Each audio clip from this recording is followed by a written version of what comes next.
another match after this one, or would you like to see a deck tech with one Nick Gajeri with his Thing in the Ice, Echoing Truth, Haunted Horror, Tribal deck?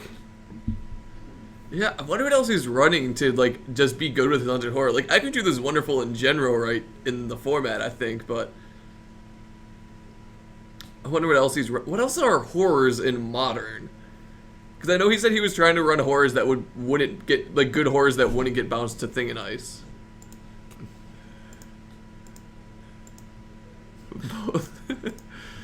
Guys, you gotta watch the caps lock. Apparently our Moobot is cutting that down. Moobot is super vigilant. If I see you get banned for caps lock that I don't deem to be super excessive, I will try to... Yeah, you did get banned twice. It's true. I had to re-click it twice. He did get banned. Are we offline? No. Are we? We're still streaming. Our stream would normally get cut out. No, it wouldn't.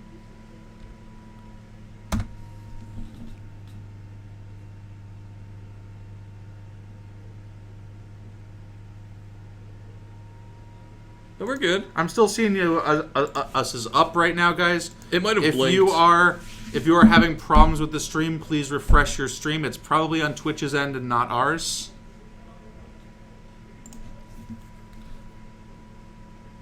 Yeah, just reopen the stream, hit refresh, whatever. If you're having problems, it might also be your internet connection. Oh, yeah, none of this works.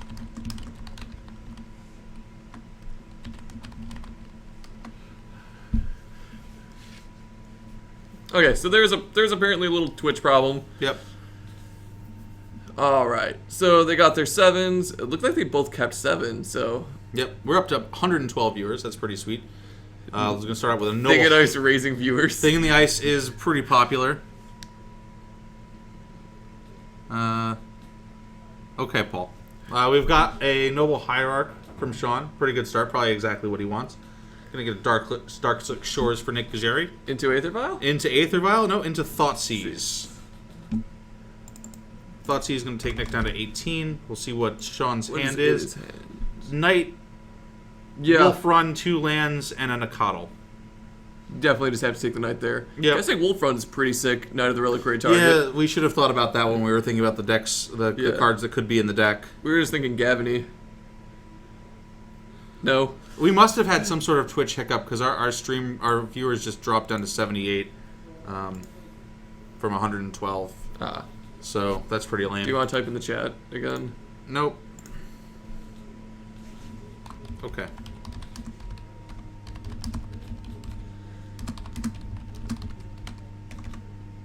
Alright. So, Noble Hierarch, Noble Hierarch getting in there for... Noble Hierarch takes Nick down to 17. Taste it. Get wrecked. Get Noble Hierarch. Honestly, one of the best feelings ever when playing Infex is being able to kill someone with your Noble Hierarchs. Not quite as wonderful as killing someone with your Spellskite, but... Gets around Ensnaring Bridge. Yeah. I just mean, like, double becoming a Noble Hierarch, because the game gets that long. Yeah. So these Wild Nakatls are currently only 2/2s. He does not have a Plains. Yep. That's true. What do we got from Nick here? Nick's got second Dark Slick Shores. Looks like he's going to... The horror in his hand, or is it a Bob? It's really hard to tell. That looks like it's a horror. A Haunted Horror. Still up on stream. That's a lot of damage he's allowing through. He is going to be... Well, he can block 7 of it. I mean, he can block 3 of it with his 7/7. But he'll be taking 9 but going to 8. You're probably willing to cash in a 3/3 for 9 damage here. Well, yeah, Sean does have a Echoing Truth then. Sean's actually at 19, not 29, but 19. So that's Nick either saying, I have Echoing Truth, or I have something to do with your board. Yep. Probably going to crack in combat to go down to 18. Oh, he just passes back. That's an interesting play. I think I would bank the 9 damage. I would at least swing with the 2 3/3s. I wonder what he was worried about. Well, he could have there. made them all 3/3s. He's got a Windswept Heath in play. I wonder if he's trying to get Nick to swing in so he can just block it. I mean, he's everything. representing Collected Company here. That is true.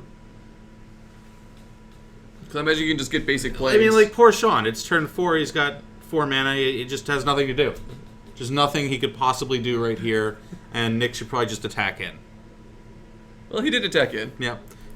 Disrupting Shoal would be a card Nick would play. Looks like we've got a big old gang. There's an Echoing Truth in hand.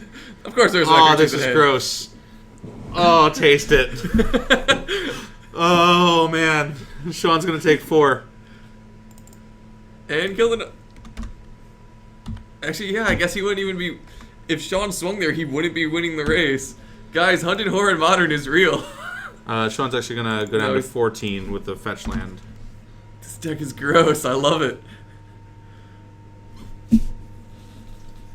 Oh. I wonder if he does Wait, have is he not going to Coco this turn? I don't think he has it. He must not have it.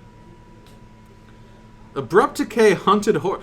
Thing in the Ice has done exactly nothing in this match. I know. But Hunted Horror, Abrupt Decay is the combo that we... The Hunted Modern Horror, was, Echoing Truth. I'm sorry, Echoing Truth is the combo that Modern was made for, apparently. Yeah, we're... MMAP, if there's still time in the middle of the round, we're going to try to do a deck tech with Nick right after this match. It seems like everyone would really like to see that deck list. This is so much fun. Can we just, like, keep following Nick through this tournament? We can't do that, but... We can try to keep you updated on his records to see if he ever drops one. If he doesn't drop this game. He's just so far ahead right now. That's just so brutal.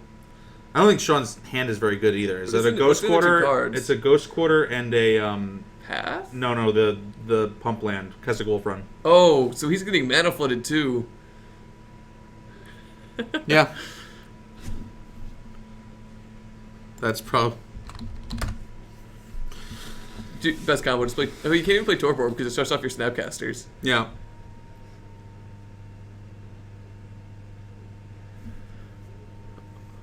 I also like how Hunted Horror is a $6.50 card. Probably unrelated to this, but it is a $6.50 card. Well, it's probably pretty sweet. Yeah, Nick is single-handedly raising the front of... Yeah, Hunted Horror spike incoming. I think Nick is... Oh, did he swing for 4 or with the wild... Swing for 5 with the Wild Nacatl? That would be 5 with the Wild Nacatl, correct. Trying to race? Well, he's gotta, like... Gotta do something. Hope you draw a path and can still win. Ooh, there's a spell sky. That's a very good draw. I'm gonna go to 7. I think Nick is in commanding shape in this game. Hunted Horror getting there. That's so gross. You can't even Ghost Quarter or anything relevant. He just gets... If you Ghost Quarter his Dark Slick Shores, he just gets a plane. Gets an island, sorry. Keswick Wolf Run pumps for 3? That is some damage, but we know his hand. Oh, I guess we don't. What's the last card in his hand? We don't know it. Well, it looks like we're going to see it now. Inquisition of Kozilek is going to reveal that it is a Windswept Heath. Ooh. This game you're going to have to see some chump blocking here. You could chump block with just the Hierarch, but it looks like if you chump block with just the Hierarchs, though, and they get Echoing Truth again. That's true. Well, Vapor Snag. Oh, that's taste so it. good. Oh man. Oh, Spellskite's a horror also. Spellskite. And 2-drop. Spellskite's a horror? Yes. Spellskite is an artifact horror. Thing in the Ice takes it down. We're going to see... We've got about 20 minutes left in the round. We're going to see if we can get Nick in here for a deck tech. You can go run and talk to Nick. Yeah, I want to give the guy a chance to sideboard or not, but I'm going to... This is wonderful.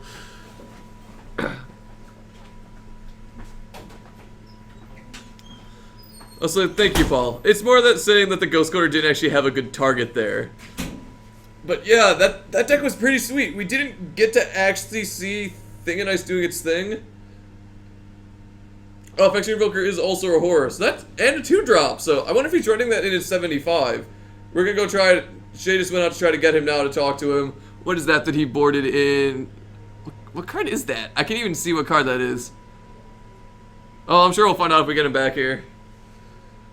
Vapor Snag creatures can be trampled through because, so the way trample works is it will do any damage past what is absorbed by blockers, basically. So the Vapor Snag, it is blocked, Vapor Snag gets rid of it, so it sees no damage to, it basically sees 0 and then tramples over 7. So it's still blocked, but since it doesn't need to do anything. Was it Flaying Tendrils? It kind of looked like it. Okay, so it was Flaying Tendrils then. I wonder. I guess. Oh, he's probably running that to hedge against Coco better. All right, so the way we're gonna do this is gonna have Nick is gonna lay his deck out on the stream mat for us. Then we're gonna have him come in and talk about it a little bit. Oh yeah, there's chat was wondering. He's running Aether Vial and he doesn't move it past 2. I don't think he has. So he's got. He does have the Revoker. Sorry, we're trying to call out horrors that we're in. Sean's just looking at the deck going, what is this? I love it so much. It looks like Sean's laughing himself right now.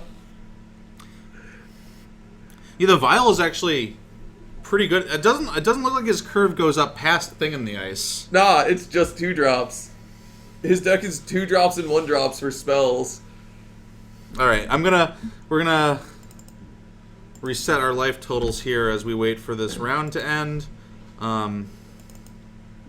This is amazing. What else has he got? That's the Hunted Horror, Thing and Ice, Spellskite. I wonder, how many bobs he's running. What is that? Dismember, it looks like? It's gotta be... the card between Serum and Gataxian is... What is that? I guess we'll find out when he comes back here. Oh, he's already got a slot for his Serum Visions. That is a wall of text. Is it a Raven's Crime, maybe? It's No. a 1 black spell. Oh, Virulent Strike? Oh, it gives him Infect.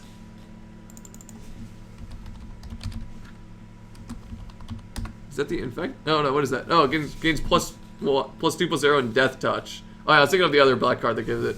That's pretty cool. Death Touch Trample? Oh, yeah, because Death Touch Trample means you only have to do 1 damage to each thing before it dies. Ion00, thanks for the follow here at MTG Card Market. Up to 121 viewers. Looks like we're going to lay out the deck here. Nick's going to be coming back. Looks like Sean's helping. I think, after you lose to Hunted Horror Echoing Truth, you, can't even be mad, right? Yeah, he also saw the Thing in Ice, so he knew what was going on. Also, Yeah. Sean's a pretty awesome guy. Yeah. I mean, it's always nice...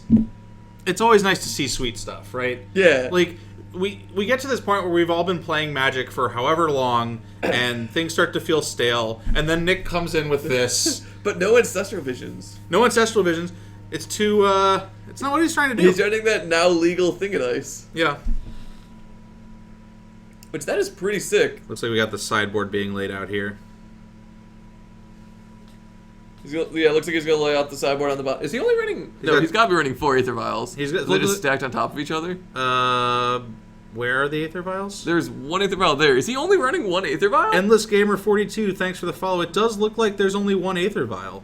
There's also only 2 Dark Confidants and 2 Snapcaster Mages. We'll probably get Nick to explain those numbers when he comes into the booth. My guess is because they're not horrors.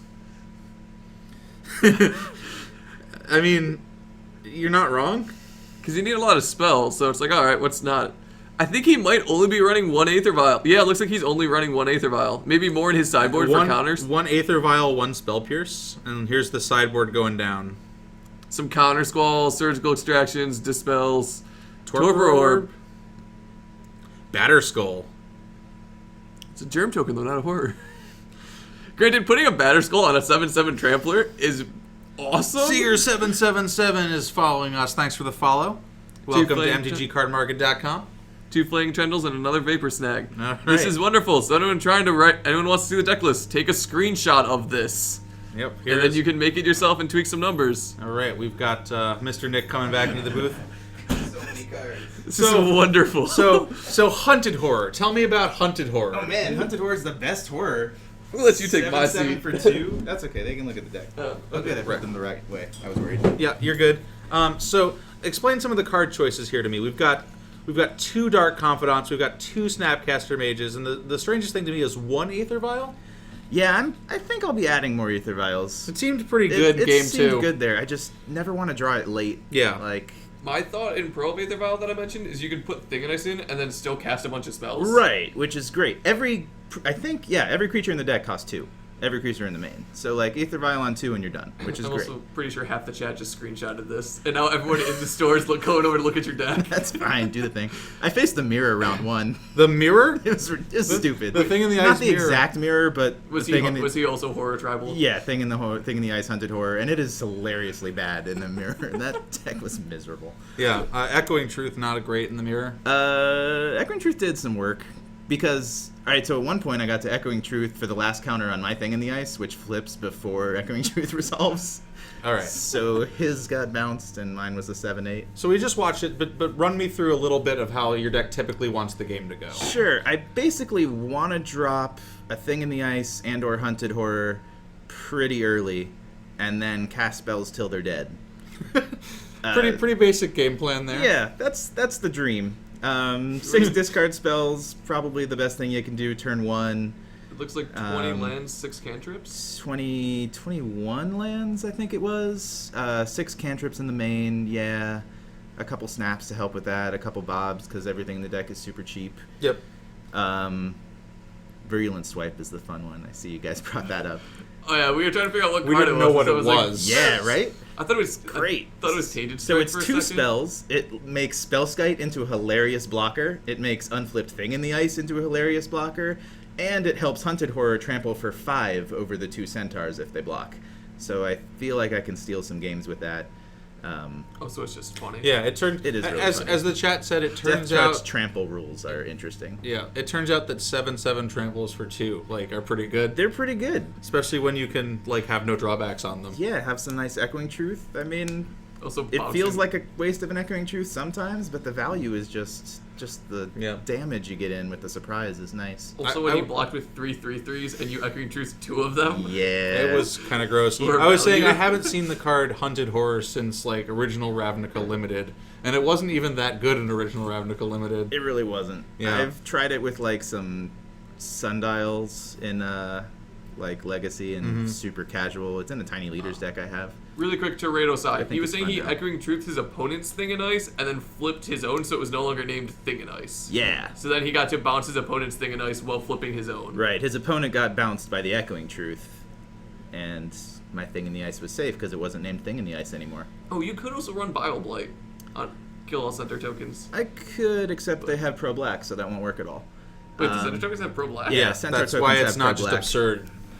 I didn't even realize they had Pro So Black. looking at your sideboard here, it looks like you're Sideboard probably needs some you're work, pretty yeah. scared of something with those quad surgical extractions. What are those for? There's a lot of Or cranial extraction, yeah, rather. the surgical extractions. I Twisted mean, Image. Twisted Image. Oh, actually, yeah, that would be pretty good here, wouldn't it? Shrek's Thing in Ice. and I mean, I Spellskite. expected maybe some people to be on Thopter today. It's mostly just something you can cast for free to surprise flip Thing in the Ice, because Gitaxian Probe's a sorcery. So any matchup where it seems useful or relevant, like Abzan Coco or something, trying to combo out. I like the instant speed Graveyard Hate, and the fact that it can instant flip Thing in the Ice is just great. Instant transform. I So- don't know if Flaying Tendrils is big enough. What but have you been naming with Phyrexian Revoker so far? Nothing yet. I sided him out in that last match. The only thing I could think to name is Knight of the Reliquary, but that's not good enough. Yeah. I just brought in the Batterskull and the bigger blocker Spellskite Yeah. and stuff. Revoker not being the one who can name Sean's utility lands. Yes, he can't name lands, but I feel like main deck Revoker is going to be really nice for Yeah, Thopter Foundry stops, Foundries, Tron from doing his combos. Viserys, all kinds of stuff. All right, and three main deck Spellskites. And it's a horror. Yay. Spellskite's a horror. Spellskite's a horror. Phyrexian Revoker's a horror. Is Creeping Tarpit a horror? Creeping Tarpit is an elemental, but that's fine. It's unblockable. Yeah. So wanted to congratulate you on your win. You're 2-0. Thanks. Getting there. Congratulate you on It's not going to last, but it's fun. becoming chat's favorite. I have to say, I think this happens every time that you go on the stream with something new. That's the goal.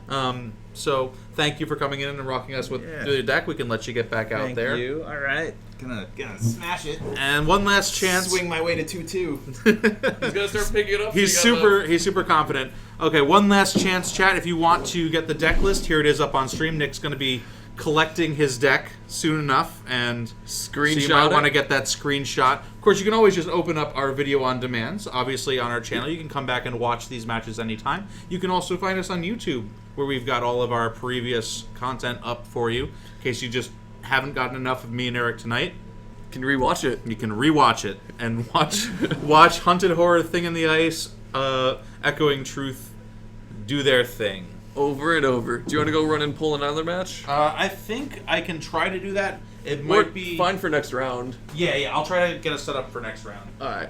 So he will go do that. Yeah, this deck is sweet.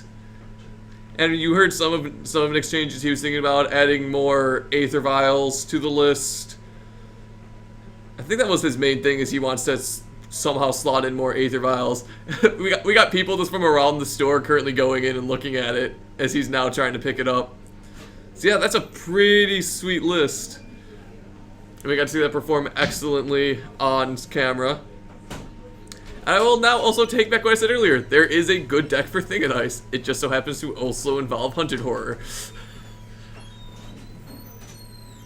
Alright, have you guys been saying anything? No, you guys are just kind of talking to him through the deck tech. So yeah, we've got some pretty sweet lists. If you're just joining us, when we're finished, the stream will go up, so you can watch our previous streams, and we'll be on YouTube.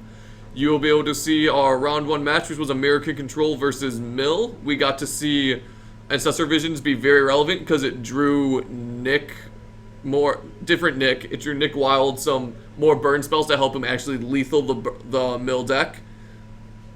And after that, we got to see a Death Shadow control deck versus Gifts Ungiven Tron running Thopter Sword. We only got to see game 3 of that match, but we did get to see it. Nope. I think the point of him running Aether Vial was that it gets him all his 2s in speed. It also allows him to get in Thing and Ice and cast spells to flip it earlier. So he was testing one. I think he said he wants to test more. He's not sure if it's going to be a permanent edition, but it is pretty good.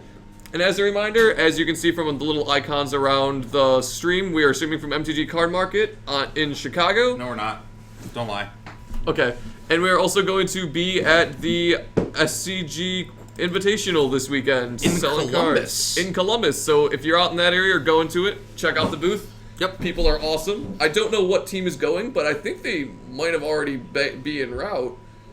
I don't know, because that starts Friday, so if they're either leaving tonight or tomorrow. I would think that that Paul would be going, but Yeah. I don't know. He's either going or running the store, because I know Cam does them too. But there will be some people there. All the workers are awesome, so come visit us, come check us out. Got some cards to sell and your stuff to buy.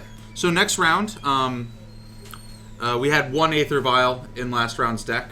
We're going to have 3 more of them in the deck we're going to play next round. No. Merfolk? Merfolk. We're going to have Merfolk on camera.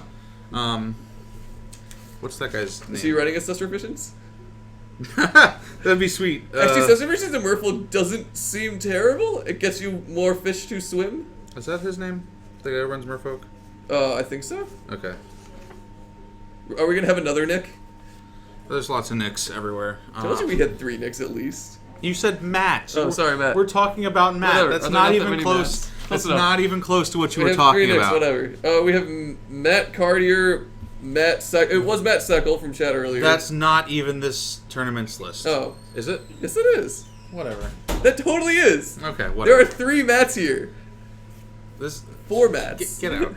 Get out. I was right. We have 17 people here at Card Market's Wednesday We Night have Modern. We have We've got 17 tables. We've got 34 people. 35 because we have a buy. We have 35 people at this Modern event.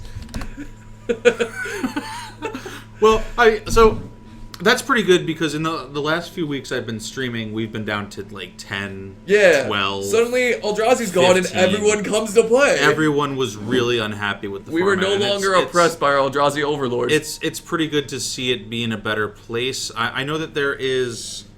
Math is very hard, especially when it's ×2. I'm very bad at that whole ×2 thing. It's very difficult to me. Yeah. Also, That's why I'm a computer programmer. a lot of people are also probably prepping for the IQ coming up. So people who might not normally come out, sorry, not the IQ, the Invitational. The Invitational. People who are not normally coming out for that are now going to the Invitational. Standard and Modern these days? Yeah, Standard Modern. Standard top 8, but it's Standard Day 1, Modern Day 2, and then Standard top 8 again. Word. So There are probably people. I know there are people practicing for that. People are practicing standard for that. I'm sure we're going to see plenty of humans from that this weekend. Yeah. So we can talk a little bit of standard right now. I haven't been playing much standard. Yeah, it's pretty relevant because of the rotation, but right now it's just talk about humans. About humans? Talk about humans.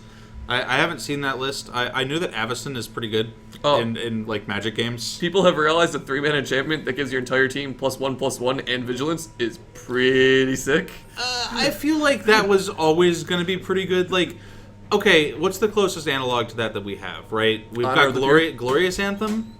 Probably Was pretty good. Yeah. Honor of the Pure. You was also pretty got, good. You also got give your tokens +1/+1 vigilance, which was banned in block constructed. Right, but that had more to do with the fact that Lingering Souls is a messed up Magic card. Yeah, but like this is just play your creatures and have the same effects. When will this go up on YouTube? I imagine either tonight or tomorrow. I believe it's normally within 24 hours. It should be up tonight or tomorrow. But you can obviously watch it on our past broadcasts on Twitch immediately following the stream. So that would be the best way to do it before it goes up on YouTube.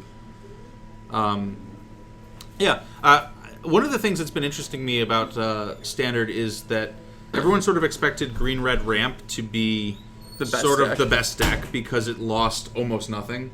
But I feel like it's not... Like, I think there were only like 2 in the top 64 at the SCG. So the question is, it's really hard to tell because I don't actually know the data. So if someone has the data to either tell me I'm wrong or tell me I'm right, let me know. So I feel like a lot of the reasons why Human did good is because everyone was running the deck.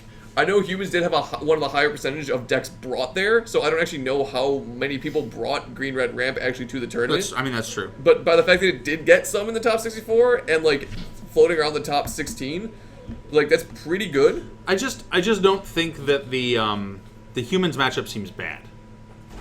It seems actively bad. Like you've got Kozilek's Return, which is like pretty good. But the 2 damage doesn't kill half of them once you have the 3-mana enchantment. Right. And I think that's the thing that a lot of people won't realize. And they're like, oh, this deck is awesome because we can just keep wrathing the boards of aggro decks. But it's like, no, our team gets +1/+1, so now you have to do 3 damage and you're only doing 2. So your option is like, well, I can try to flash it back to do 5 to everything. Yeah. But at that point, you're kind of already not doing great because they just flash an Avacyn and not care. Yeah. Avacyn's a pretty good Magic card. Yeah. So is the, what's the name of the card? The land, the Westvale Abbey? Westvale Abbey. That card seems pretty good to me. Oh, sweet. You're going to rest my board. Westvale Abbey. I have not been excited about Standard in a very long time, but I'm kind of liking where it's going right now. See, I'm just trying to get a deck that's good with Gitrog Monster. Like, I just want to play Get Good Monster and just have that deck for a while. I mean... Oh yeah, Bant Coco's still really good. It turns out Collected Company is still a good Magic card. There's actually 2 different versions of the Bant Coco deck now. There was a blue-white humans deck, splashing green for only Collected Company, which was technically Bant Coco, but it was the human version. Then you have the standard, like, I'm going to play all the good Bant creatures that have good ETB effects. Yeah, there were some interesting things. Yeah, and Lieutenant's pretty good. Yeah. There were some, like, interesting things that were interesting to me. About if you're playing a slower deck, it makes Evolving Wilds playable because also to talk about Gitrog Monster a little bit more, Gitrog Monster and Tireless Tracker with Evolving Wilds is absurd because you get the clue and you also get the extra draw steps. Yeah. So like one of the things that we've got sweet actual pairings this round. Thank you. We can look it up. We've got I believe that is Tree. well, what the hell was I talking about? I have no idea. Also, Tireless Tracker is also pretty good with Gitrog Monster. Oh, that's what I was going to say, is the Tireless Tracker. That's the green one that makes blue tokens. It surprised me how good that card was. That did not surprise me at all. I got to play with it. So I got to play with that on the pre-release weekend and kept a hand that was literally 5 lands, a single piece of removal, and Tireless Tracker, and won because I drew half my deck. Yeah. Like, you can draw an absurd amount of cards, especially when you have, like, any Evolving Wilds effect or any fetch land effect. Mm-hmm. Like, if you're playing a slower deck, it makes Evolving Wilds playable because, also, to talk about Gitrog Monster a little bit more, Gitrog Monster and Tireless Tracker with Evolving Wilds is absurd because you get the clue and you also get the extra draw steps. Yeah. So, like, one of the things that, we've got sweet actual pairings this round. Thank you. We can look it up. We've got, I believe that is Nicholas Paras. Yep. We're going to go over to the play because we've got matches here. They actually gave us, so we've got Oh, looks like Matt Seckel is up again. Yep. So, Merfolk against Espertron is our matchup right here. I wonder how much... Oh, he gets the free Island Walk. He doesn't have to do effort for it. Also, if he's still running 4 of the turn opponent's creature into an island, that's pretty good. Give Matt second on the blue. Yep. Ours on the red. We got Thank it. you. Great. Thanks, dude. And both of these players are 2-0, I believe. It's pretty easy to tell which side has Matt on it because of the beard. Yeah, beardy over on the right, and less beardy over on the left. What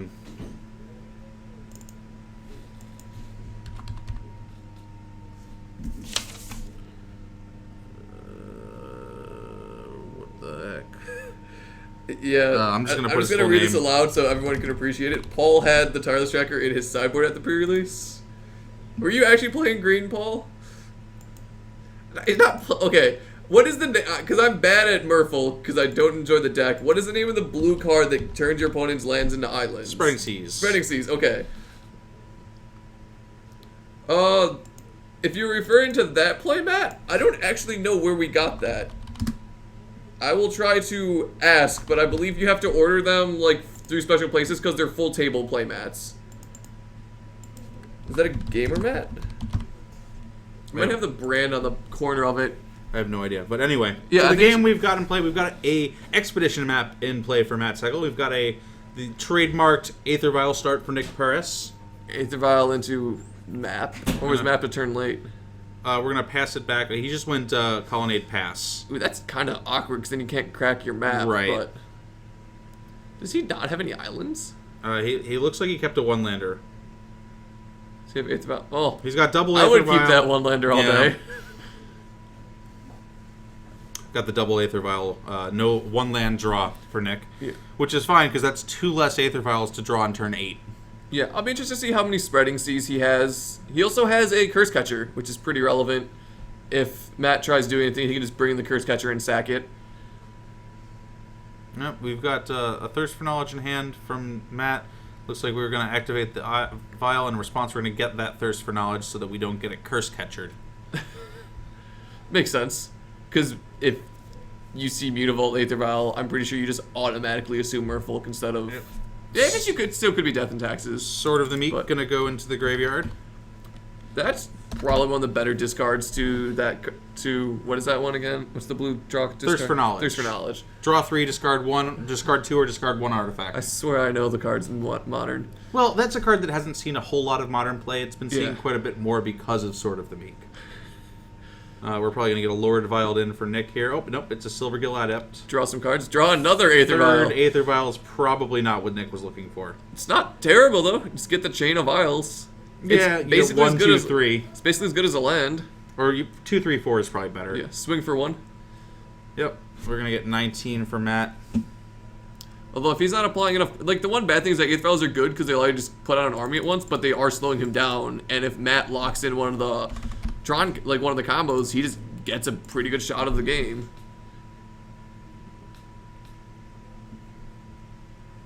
Yep. To explain really quick, Paul was saying some people are cutting Spreading Seas because of Ancestral Visions, and it's mainly because they expect to see a bunch of opponents playing Ancestral Visions, so he's going to see more islands. So the thing is that, like, Spreading Seas does still have targets against Matt. Like, both the Ruins, the Tron pieces, and also the Colonnades are all pretty good things to Yeah. Spreading Seas. I think Spreading Seas will always have at least a decent place, because, like, it's a disruption card. But we're far removed from, like, the Eldrazi format where people were putting in, like, Seas claims in their sideboards. Yeah. What is this going on? Yeah, Oh. you'll also notice that that's the Thopter Foundry. We've got the combo. You'll also notice that Matt has double blue, but he doesn't actually have any islands in play right now. Yeah. And that's very real from a Tron list of, I don't need that many islands when I can just play these Colonnades. He probably runs like 1 or 2 Hollow Fountains and like 1 island. I would imagine it's more than that, but he can easily craft a game plan where he doesn't need to play his islands ever. I imagine he has 4 Colonnades. Listen, you have the 12 base Tron land. Well, it depends, because some of the blue-white Tron lists are actually only running 4 towers, 3 mines, 3... the third one, power plant, and that was the list that actually like did well at Baltimore. Yeah. Was not running the full 12; it was only running 10. Nicholas is getting a little bit punished here because he chose not to tick up to 3, and then he drew Master of Waves. And he still has not found land number 2, which is unfortunate.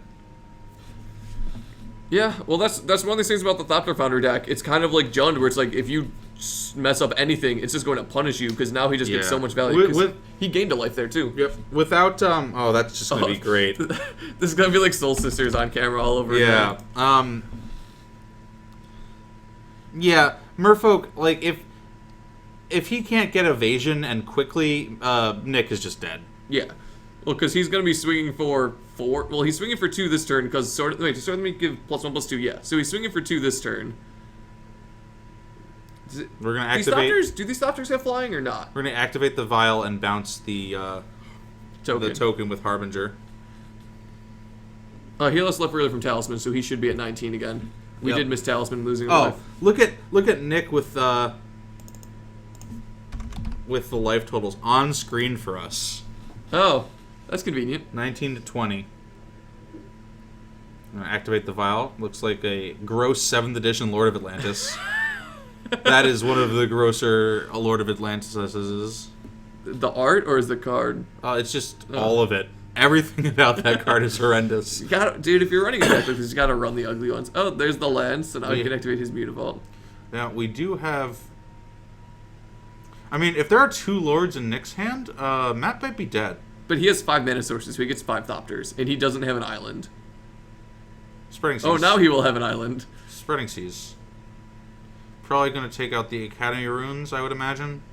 It's gotta be Academy Runes or Colonnade, because Colonnade can swing next turn if he's for some reason not making Thopters. I think if Matt activates Colonnade, Nick is pretty happy. Yeah. But yeah, no, probably Academy Runes to knock the map out, because otherwise if he's doing something extra, he gets to knock the map. Yeah, he just activates Sword in response, so he's going to go 20. That's the wrong player.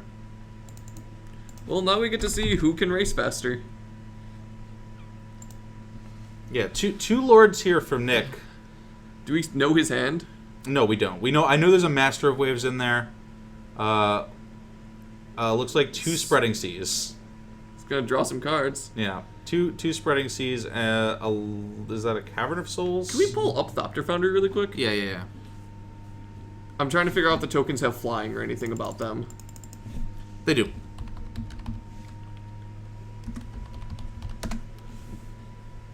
They're 1/1 Flying Spirits.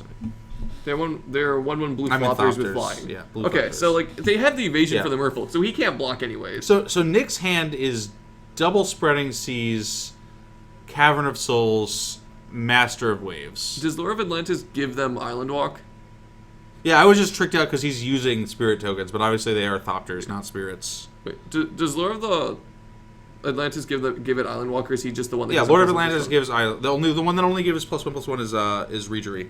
Okay. Lord of Atlantis is like the 1/1 and Island Walk. It's also the one that gives your opponent's Merfolk's Island Walk as well. So you cut it in in case the you mirror. can turn those Thopters into Merfolk. Yeah. Looks like we're just gonna get in. Why might for, he just go all in? He We're just can't gonna get in block. for 3 here. Yeah. Well. No, because Nick can. Matt can. But they Yeah, have I don't Island know. Walk. I don't know. Oh, because he can Ghost Quarter his own Academy Ruins. Well, now he can't. But he's gonna thirst for knowledge. But yeah. Yeah. Previously, he could have Ghost Quartered his own. Thank you. Yeah, I saw that a little bit late. Looks like we've got an Exorius Signet, some lands. Looks like a Remand, perhaps. Also, the only reason I was uncertain if Thopter Foundry gives them flying or not is because Forbidden Orchard spirits do not have flying. And that trips me Well, up these every aren't time. spirits, they're I know. Thopters. Well, no, I know that, but I was saying I couldn't remember if Thopter Foundry actually gave them flying because not every old card that gives Like, stuff that have flying actually does. So Matt took 3 and then he gained a life. So because there's, I said that I originally messed up and people are asking about the attacks. The reason why he didn't attack is because he could have Ghost Quartered his own Academy Runes. Then he no longer has Angata and Plains. then Matt can just eat all his Yeah. things. And then he gets to tap, make 3 Thopters and eat his stuff. That's pretty good. Looks like actually, is that an 18 or a 16 down there? Can you see? It looks like 18 to 20. Okay, yeah. So we have our life total correct. Yeah, because he took 3, just gained some. All right, this Master of Waves is going to be massive. I wouldn't be surprised just to see But is it enough? Is activate, the question. activate. I mean, activate. Spreading Seas. Silvergill's a good draw. Oh, fourth Aether Vial is not a good draw. Guys, we're doing it with the Aether Vials. How many? I think Nicholas would have much rather had 4 lands and 2 Aether Vials than the other way around. Do you Aether Vial the? Do you now do it on the colonnade? Oh, is he ghost quartering? Is he? No, it's the colonnade. Yeah, okay. He knows that one. Yeah, it looked like he was pointing to the ghost quarter, and I didn't like that play at all. Does he have Cavern of Souls in hand? He does have a Cavern of Souls in hand. That's pretty good. I don't know. He hasn't been choosing to play it. Well, he has Aether Vials, which do the same thing, basically. Right, but he's had that in hand for like 3 turns now. Oh, okay. And it's just like, I can't think of a downside to playing it.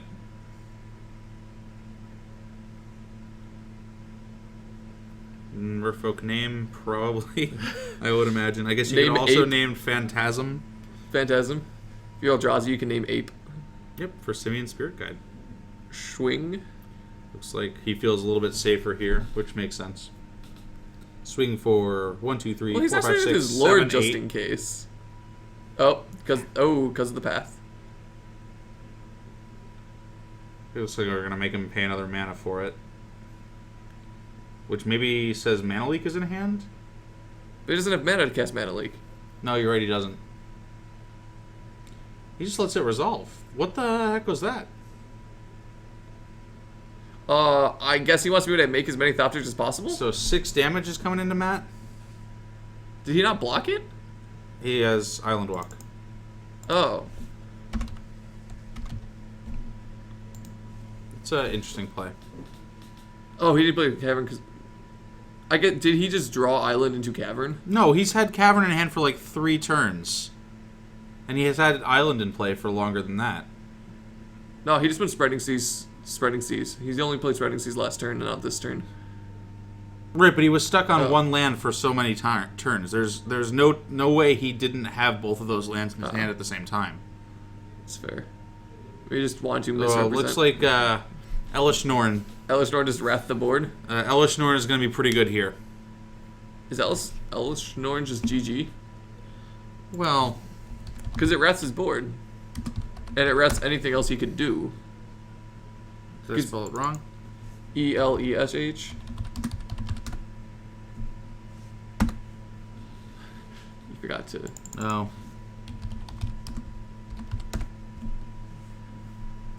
Hello, Oberon. Yeah, that's... If the game wasn't already over, that probably seals the deal. Looks like we're going to get in for 7 here. Those Thopters are huge. Yeah, because Master of Waves just instant dies. All the creatures come in, insta-die. No, he's got no outs. Like, Dismember doesn't work. Yeah, I guess he's just trying to see more of Matt's deck. Oh, Phantasmal Lizard copying Elish Norn. That's pretty good. Got him.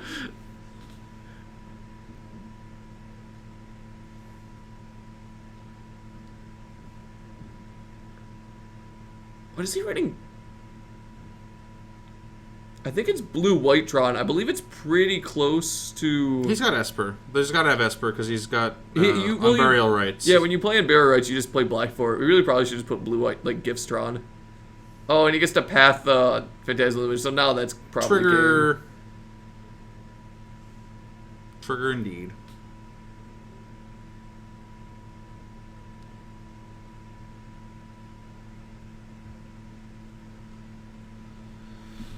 Yeah, Nick is dead next turn.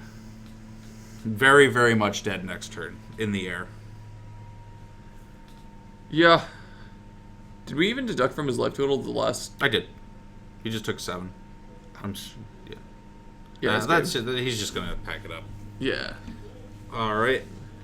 Well, it looks to me like this does not super special feel like the matchup that Merfolk wants to be playing against. Nah, Elish Norn kind of makes you sad. Which is interesting because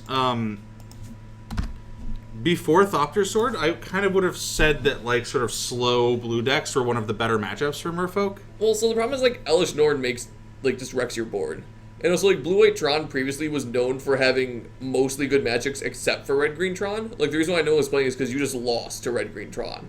But other than that, it actually had pretty good matchups Merfolk? versus a lot of the Esper Tron. Okay. The Gifts Tron Because deck. like I actually think the green-red Yeah. Merfolk Merfolk Tron wrecks it. matchup is good. Like, Yeah. it's great. No, if I said Like Merfolk, if you but- can fade the yeah. card Pyroclasm, you probably just win. Yeah, I might have said the wrong card. I was thinking Esper Tron. Like Blue White Gifts Tron was a good deck versus most of the field, but it just lost so hard to the Red Green version. But now that the Red Green version isn't seeing as much play, this deck can kind of just run rampant for a little bit. Yeah, Tuxedo Duck, the gifts package in this deck seems like way better than in previous Tron iterations Yeah. because you can just get. I guess he's not running Mindslaver then. He's probably just running the only Unburial Rights and Thopter You don't Sword. need Mindslaver. Yeah, and that's the thing. Like you just need 2 of the 3. Yeah, Mindslaver is just like really superfluous, but if you just get like Sword, Foundry, Academy Ruins, and then whatever. Crucible. You have to have Crucible for that to work. Or you could just get an Expedition map and get your second Academy Ruins. Yeah, don't want to spend you 70 got bucks on Crucible. Yeah. I don't think they have deck lists anywhere. Yeah, could we're probably- ask Matt for his deck list. We're probably not going to be able to get another deck tech in, but Matt's deck list looks like very similar to other blue-white Tron lists that I've seen. Yeah. And he just seems to have cut some of the cards like Mindslaver for cards like Thopter Sword. If you look at the Baltimore Modern Classic, there's a Blue White Trons list in the top like 16, I believe, and his list seems to be fairly similar to Matt's. So if you want to get close, I would check that one. Also, Buried Ruin does do it, but we have not seen him play a Buried Ruin. I mean, we've also not seen him play. Crucible, we saw him play Expedition Map. Right. Well, he's obviously playing Yeah, Expedition. but this Map. thing's like Expedition Map is the 4th piece of that, because I'm pretty sure he's running 2 Academy Ruins. He does have Mindslaver? Oh, maybe he's just running all combo. Just gifts for win. It just seems to me, this list seems like way less dependent on Tron than other Tron lists I've seen. Well, yeah. I don't think we've seen him assemble Tron on camera yet, have we? No. Yeah, he did. He did He did at the end of the last game, but it was when he already run. Fair enough. Like, he was already ahead game 1 and assembled it. Oh, yeah, he did pitch my Slaver there, so he's probably just running... Oh, I guess, yeah, if you're running Academy Ruins already, it doesn't hurt to play 1. I guess that does make more sense. I'm stupid. But, Hey, don't be so down on yourself. You're only a little bit stupid. thanks. Yeah, I think I agree with you, PG. Paul. Tron seems a little bit out of place. Because you're not running the payoff cards like I think the thing is, like, Condescends or anything like that. Tron really just lets you power through Elish Norn and Iona if you, for some reason, miss the gifts I'm given. The problem is that Matt's deck seems way worse at finding Tron than other Tron decks. Like, That's fair. It just Well- seems like he can't hit Tron very consistently. We haven't seen him hit it before turn, 9. Also, if you have to fast race, though, 7 mana for Thopters is really good. Like, this deck is only running... If he's running the similar one to the Baltimore one, the Baltimore one was only running 10 pieces, 4 towers, Sure. 2 mines, 2 power plants. So it's basically saying, like, this helps me win when I can't, and I don't need the extra blue and white mana anyways. All right, Seacrum Coast, and pass it back to Nick. Nick's going to draw. Let's Curse Catcher off the top. We're just going to play that. Also, if I remember correctly, we saw him on camera earlier. Did he have any counter spells? I see a Dispel in his hand. Yeah, I thought he had a few, but they were, like, really basic ones. I see a Dispel in his hand right now. It's like a Tron piece and an Expedition map. And are we going to get an activation? What is that card on the right of Nick's hand? It's an old card. Is it a Hurkyl's Recall? Yeah. It's got to be a Hurkyl's Recall. I believe the consensus is Matt doesn't need Tron to win, but it's just... It gives the deck an alternate path to do everything. Yeah, I think Tron is a little out of place. I think I would rather just having consistent mana and being able to play cards like Cryptic Command. Yeah, but I guess if you're running, if you're not running Tron, then you're not running Mindslaver, which is fine. I think this deck also works very well just as a blue-white control deck. What do you think about that? A path on the Curse Catcher. Depends on what else is in his hand. Yeah, that would signify to me that he had more removal in hand, but it doesn't look like that's true, actually. So, we are going to get in for 1 here. Take him down to 19.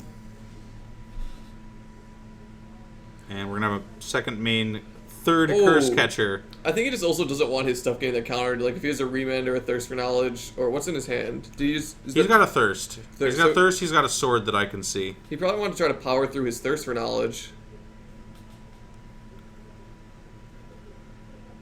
They're beta. Paul, what are you talking about? He's got beta basics. They're fine. Let's just keep him on as long as possible to tilt Paul. Paul's banned. Oh, he's got beta. He has non-matching basics. I'll give you that. Yeah. Also, is that a beta basic and then a full art basic? It's a beta basic and then a foil full art basic. Looks like we're gonna go to 17 for a shock. So Matt went shock pass, so that's pretty strongly representing the thirst of knowledge he's got in his hand.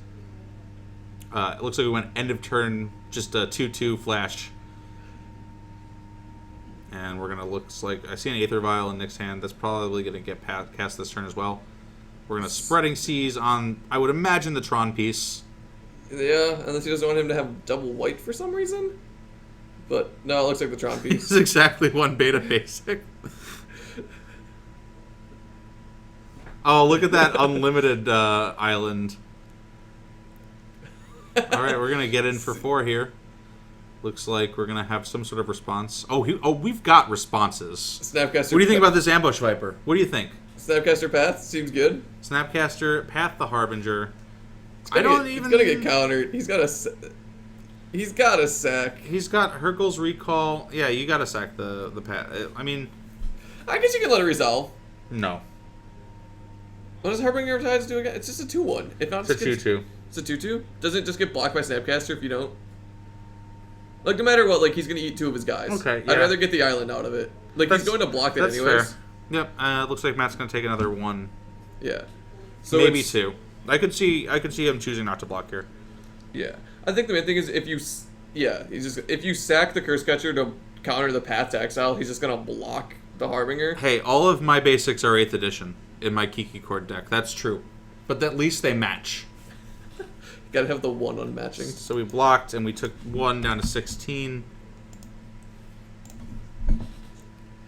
Alright. What did he... Is that a Ghost Quarter? What is that card in his hand? That's a Ghost Quarter from Commander. That's why.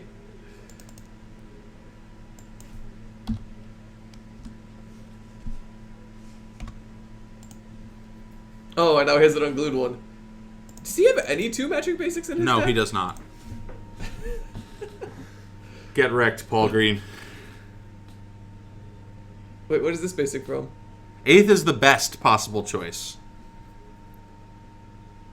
That looks like a 7th edition in his hand right now. Swing for 1. I like it. Swing for 1 and pass.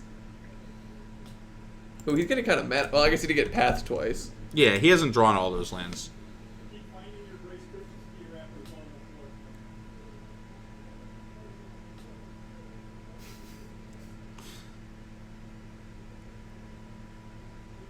8th edition's dope. Anyone who says otherwise is a hater.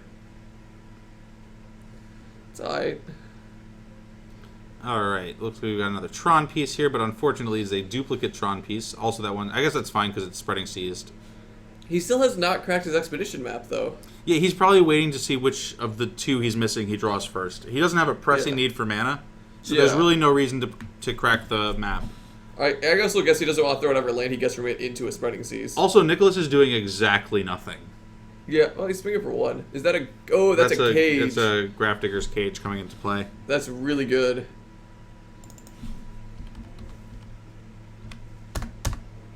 So he can't get anything back with Gifts Ungiven, can't target stuff with Academy Ruins. Can he? No, he can target stuff with Academy Ruins. No, you can. Cards Yeah. can't enter the battlefield from graveyards or libraries. So it doesn't... It shuts off his reanimation package. It shuts off the sword. Yeah. It's just of everything but Mindslaver Lock. Which is kind of relevant, actually. Paul really does not like Aether Vial as a magic card. Gifts ungiven. Are we gonna see the Mindslaver lock here? We don't have Academy Ruins. Yeah, but I imagine you could just go for value here. here's a Thought Not Seer. you- Engineered Explosives is really good. He also has a Supreme Verdict, but like, But Engineered Explosives is the same thing as Supreme Verdict right Yeah. now, but better. yeah. I imagine you just go for. He does have Crucible. Yeah. I imagine you just go for value here. You don't actually need Sun.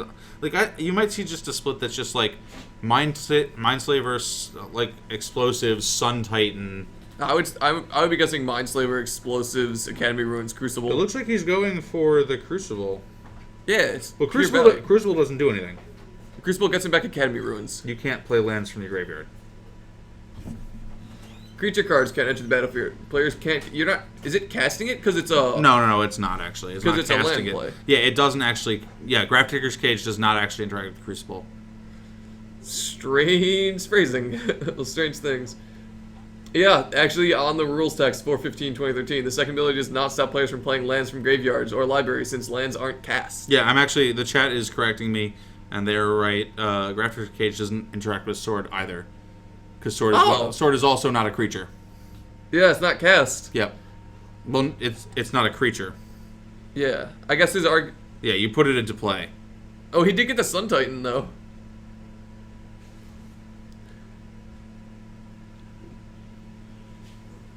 It's okay. So we both had some missteps with Cage. Cage is a confusing card.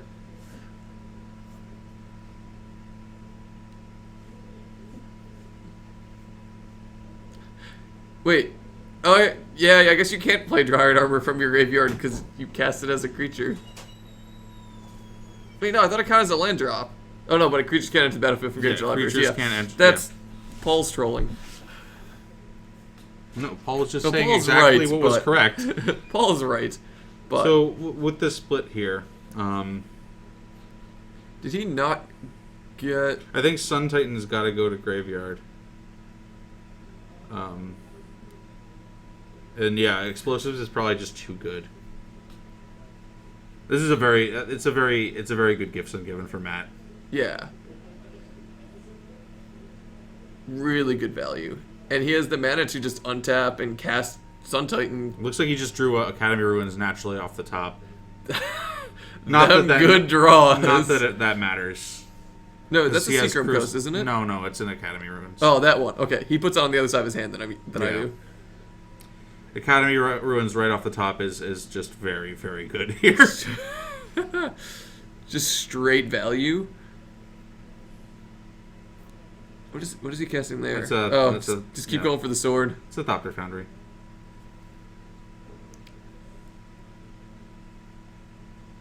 That was an absurd. This deck has absurdly good Gifts Ungiven packages now.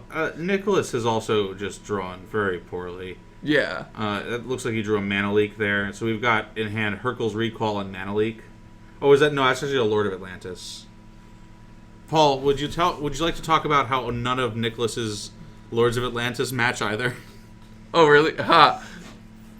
He's got a 7th edition, a 6th edition, I forgot the other, a 3rd edition maybe, and a 7th, and yeah, that's like a. One from Everything Possible. He does the tilt. That's not 6th edition, that's 7th edition, Paul. Come on. Can you see the symbol, or how can you tell? I know that's a 7th edition island. Oh. So he goes for the combo breaker.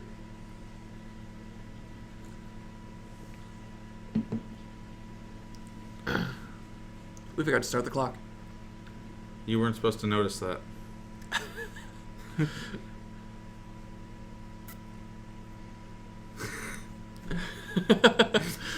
Yeah, the spirit, the what? I don't know even know Is what that a token mirror? that is. I think that's a mirror token. It's not any better than the spirit. So you just grab whatever tokens are there. Yeah, I guess. But it's like relevant because like the Thopters have relevant You text. can use Beldums. Yeah. Okay. Or Magnemites. Yeah, if you're gonna use official Magic tokens, use the right Magic tokens. I think is the moral of this story.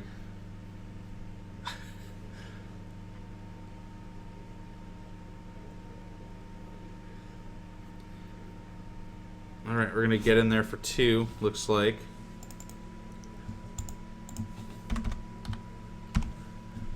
188. Yeah, Matt just. Did he just say tap? What did he just. He attacked. Oh, it looked like he was doing something with his hand, though, that I was confused. Hercule's Recall, actually. I can't tell. I don't know if this is before damage or... It's gotta be before damage. No, there's definitely an argument for doing it end of turn. Oh, did he Hercule's Recall himself in response to... Engineered explosives? I think he Hercule's Recalled himself in response to Engineered Explosives. Can you do that? Is that a legal play? Yeah, you can target yourself.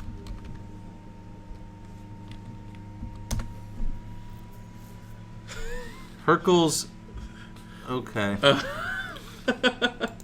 Thanks, Oh, hold on, you can change it here. You just click it here. We're now a French stream. Je m'en fous. Surprise! I think because he didn't want his cage being blown up. So it looks like it's 11 to 18 is the life totals that Nick has got.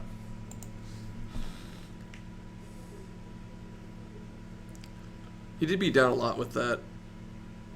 Yeah, I'm guessing he almost had to do that. I guess he's trying to think he can possibly race the Thopters, but he can't race a reanimated Elishnorn. There's no Elishnorn in the graveyard. Yeah, but like that's his other option, though. There's a Sun Titan. Because I guess reanimating Sun Titan. Because he made it very clear he really wanted to keep Grafdigger's cage. Alright, we're going to get another life here from Matt. It's going to go up to 12. It's going to untap. Oh, it looks like he is going to crack that map for a Plains. That might symbolize him having Elishnorn in play. I mean, in hands, rather. I don't know why you would do that otherwise.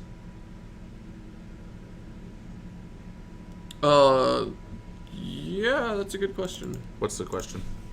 What? Oh, why he would do that? Yeah, he might just have an Elishnorn in hand.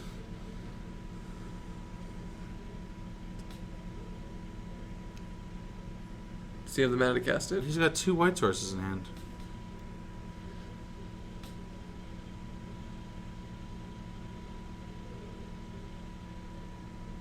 Crucible? Academy Hero. Not this version. There are obviously some Thopter decks that do play Tez.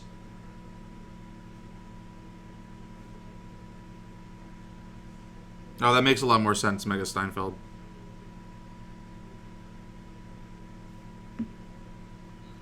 Does he still? Where's his map at? Or did he never play one? I guess he never played one this game. No, he definitely had a map in play. He might have socked it to the Thopter sword, though. That had to have been the first artifact he sacked then in order to get the sword back to get it going.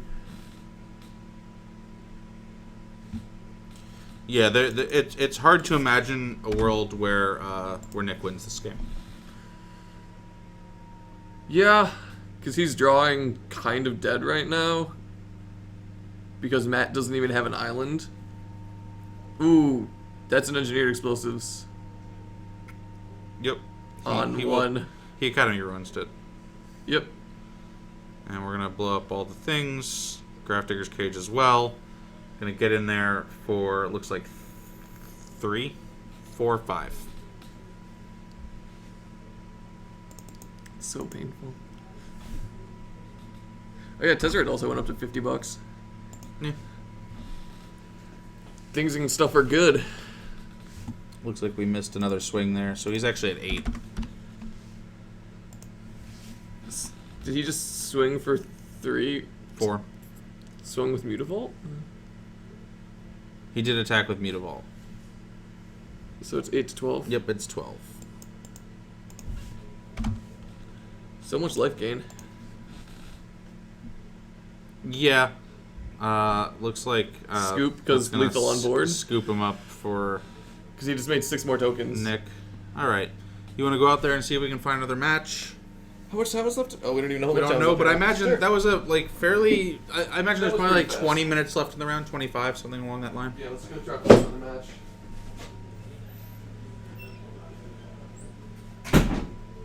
Yeah, Thopter's Sword is definitely powerful enough to play without Tezzeret.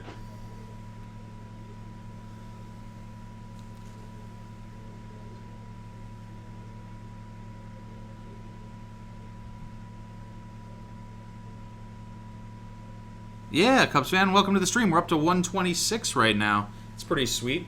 Everyone's excited about the new modern format. New being a relative term.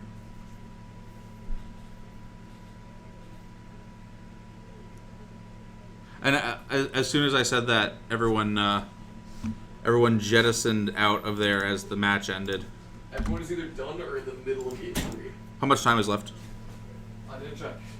You had one job, and that wasn't it.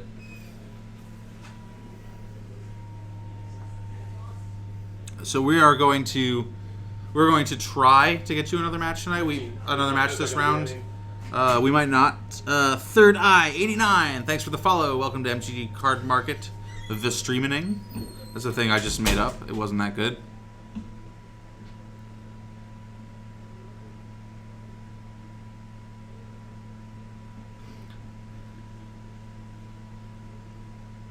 Yeah, we actually, so like, I think Merfolk is the most like normal modern deck that we've seen tonight that we wouldn't have been surprised to see like 2 weeks ago, right?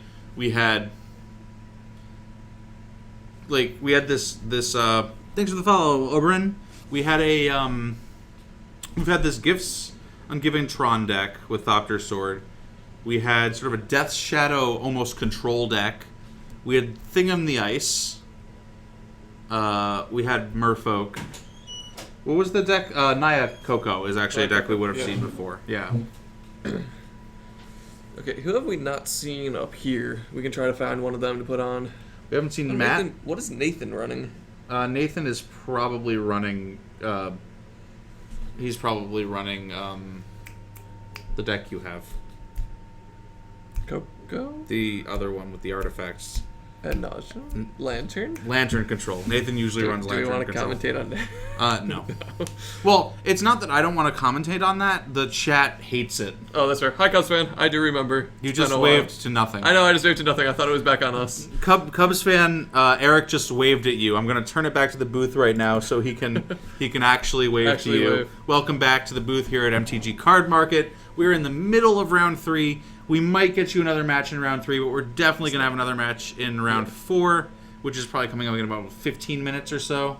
Yeah, probably only about like 10 now, but actually we're probably not even going to time. All the matches look pretty advanced board state in game 3. Yeah. Yeah, Eric just went like this, and we weren't in the booth view, so... I try. I saw, and I appreciated it. So what do you think? What do you think about Thopter? Does it feel like the right power level? How does it feel to you? It doesn't feel broken. Like, it's gonna make Burn not as good. Oh no, I don't have the biggest thing for Burn. I has a sad, I guess. I think it's fine. There's a lot of ways to deal with it. There's a lot of ways to keep it continually off the field.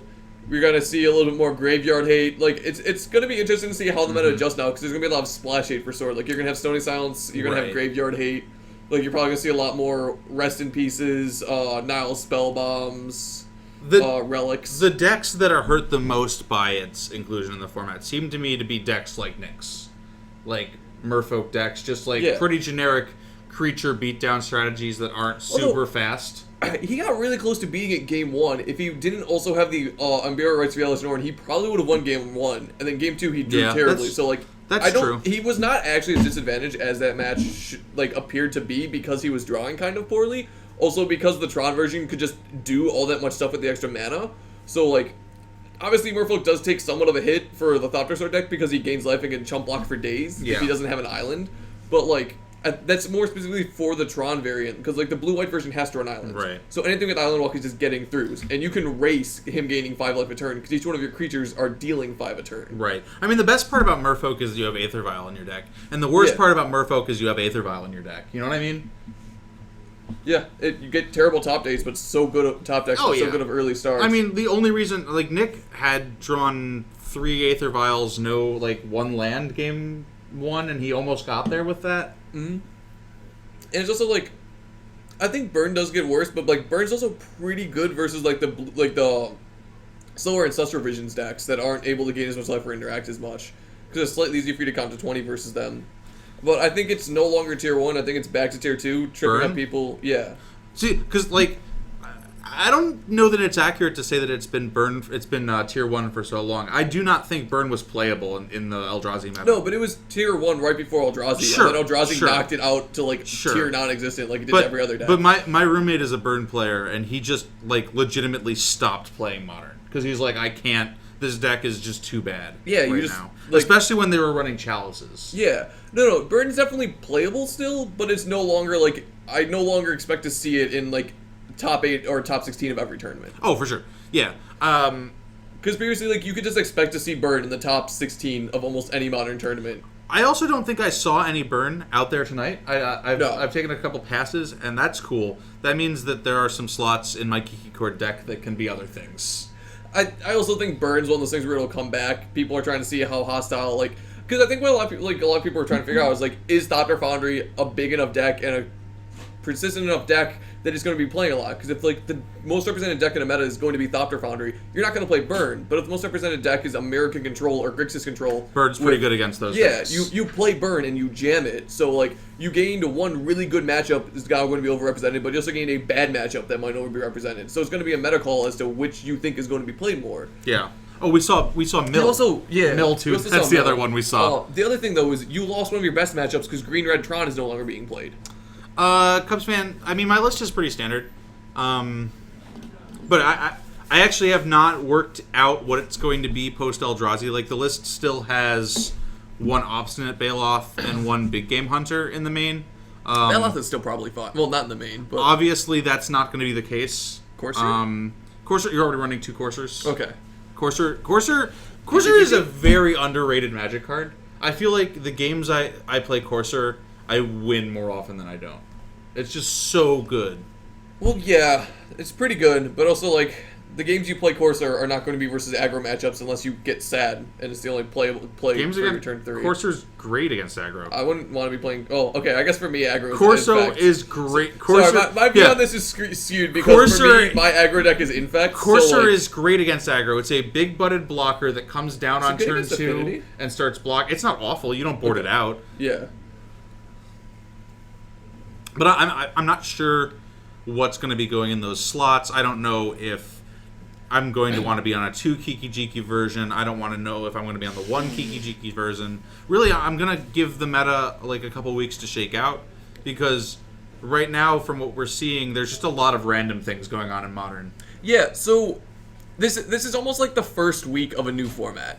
So you're gonna see a lot of like the new fun decks that are like suddenly it's like, oh, I can now play this. It's kind of like how like the first week of Standard is always like run by aggro decks and run by like the cool new combo like big decks.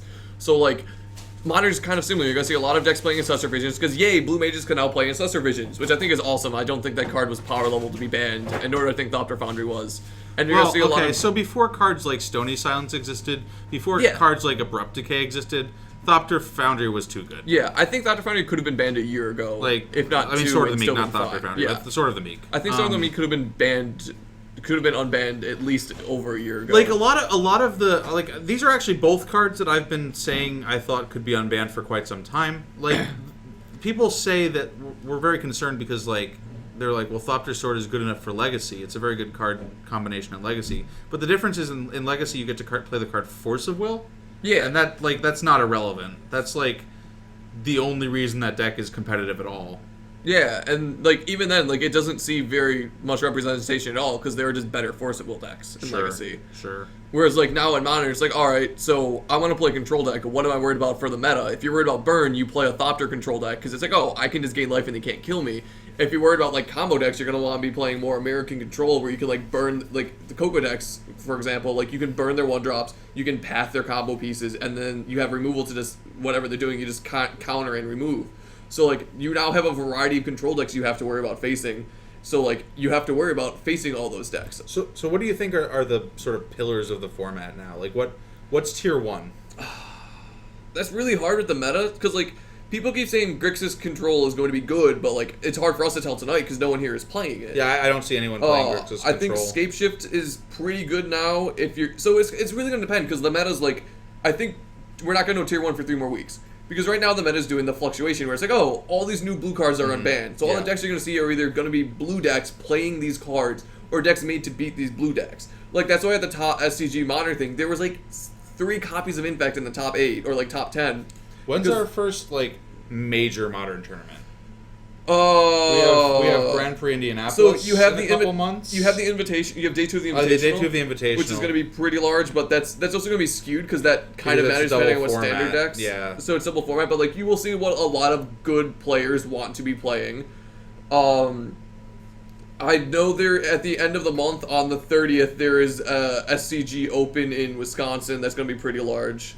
Right, Cubs, and the Invitational is this weekend, but like we were saying, it's hard to draw like conclusions from that because you'd have to dig very deep into the data to see exactly how good Yeah. the modern decks are. Well, what you'd wind up looking into is I want to see the data on representation rather than top 8 modern decks, or because SCG sometimes produces results weird. Like ideally they'll produce it by like how you did in modern, but they tend to do like first, second, third place players. So like you can have someone who went 3-0 in standard and then 1-2 in modern and is Right. still in like the That's top what I mean. 32. You have to look at like what their modern record was, and I don't know Yeah. if that SCG typically gives us that. I mean, I suppose you can go back round by round and reconstruct Yeah. their record, but that's a lot of work. But like you also want to see like it's not maybe not like the data they give you afterwards, but like the actual data they provide like during the stream. You should be able to tell some stuff. Like if they're putting cameras on like the top players, like it does help to know like what some of like the like pros are playing. Sure.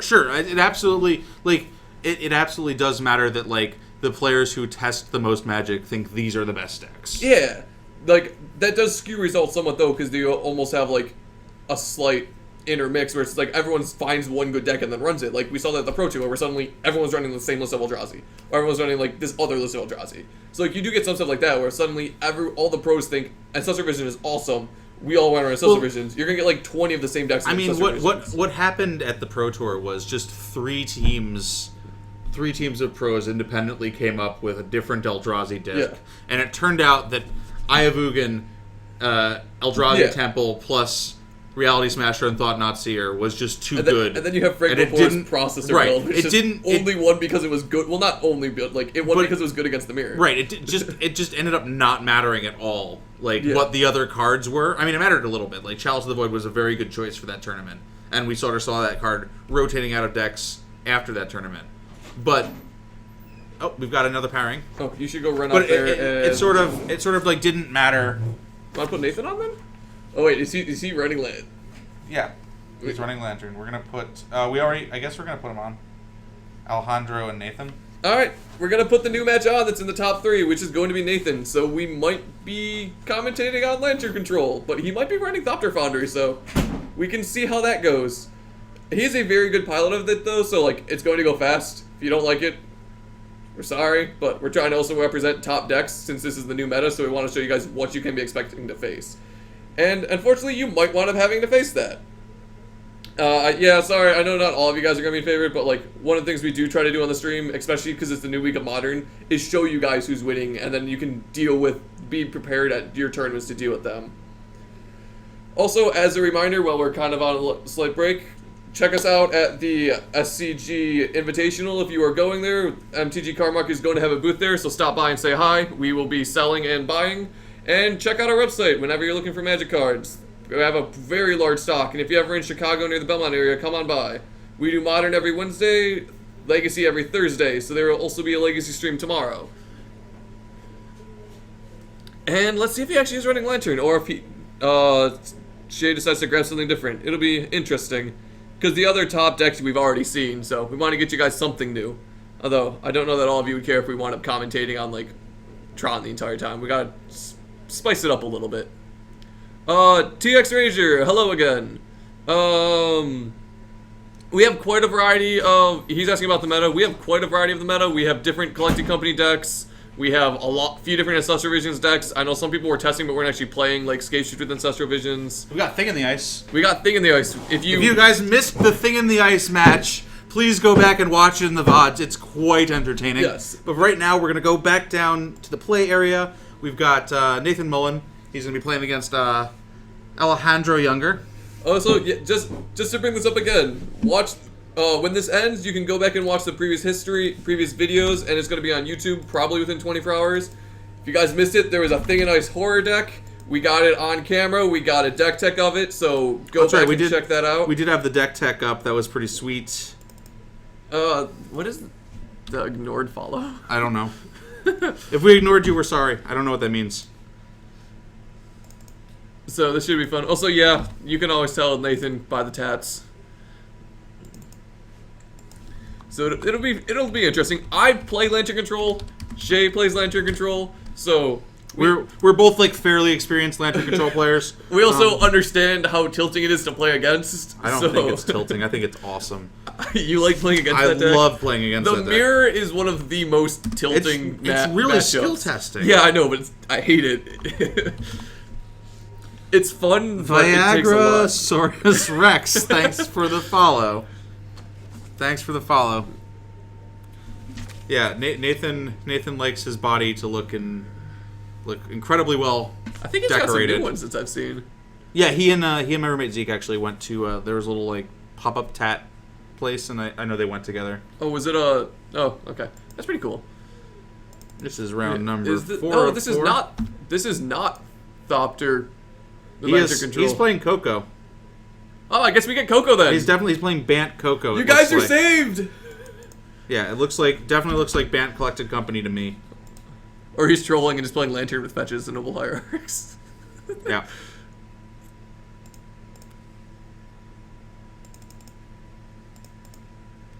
What is it? Can you see what Alejandro's playing? No, I didn't get a chance to see. Also, all of chat is rejoicing. Oh, okay, so apparently you can type in rejoice and woo in all caps, and it won't caps block you. Yeah.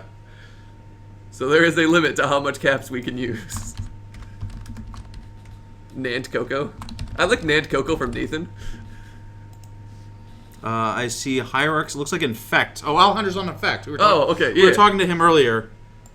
So we will have Infect versus Coco, and if he is the Malira, if he has Malira anywhere in there, that's gonna really screw up Alejandro. All right, we're going to start out with a fetch land for Nathan. He's going to go down to 19. Also, in my experience, Infect has been doing wonderful in this meta, and I don't know what Alejandro's faced, but it's pretty good. You get to dodge a lot of this. When it's a slower deck, you just get free wins. Looks like a lot of lands in hand. Is that a Ganjo Castle? It's a Ganjo Castle. So he's probably playing Geist Coco. Geist of St. Traff for sure. Geist also seems really good at racing Ancestral Visions. Remember, people playing Ancestral Visions, you have to survive to turn 5 in order for it to do anything. Yep, looks like we're going to draw off the Gataxian Probe, probably play a land, and we've got the Noble Hierarch. Do you think the Noble Hierarch start is preferable to, like, the Glistener Elf start? Yes. You do? Okay. Does he have a path in hand, too? He just drew a path. Yeah. So, Noble Hierarch tends to be better than Glistener Elf because it makes you go more explosive.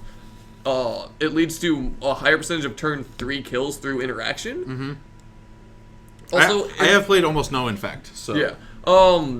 Also, it allows stuff like this to occur, where you can just play a lot of things and go fast and still hold up protection. That's the most important thing about the Noble Hierarch spell, is you get to hold up protection. Because, like, here, if he had Glistener Elf, it would have been Paths or something, whereas now he got to use the Glistener Elf and still have protection up for his Blighted Agent. And, like, in a matchup like this, where it's just a race, having to be able to play your guys with protection from removal is so important. Mm-hmm. That's a fair point. One of the reasons to turn 1 probe is to see what is the safest play to do. I will turn 1 probe if I'm debating between playing something on or not. It's not necessarily necessary. It's not really needed before playing the Noble Hierarch. But for if you're debating between like Glistener Elf, Noble Hierarch, or fetching for a tap land and then untapping and playing one of those with protection, there can be a lot of reasons to run it just to get more information. I didn't get quite a good look at Alejandro's hand to know if I would have done the same, but turn 1 probe is fine in that deck. You just need to get as many cards as possible. Tapping to the left. I've never, that's not a thing I've ever thought about before. In general, I think everyone would be better off if they stopped, like, caring about how other people play with their cards.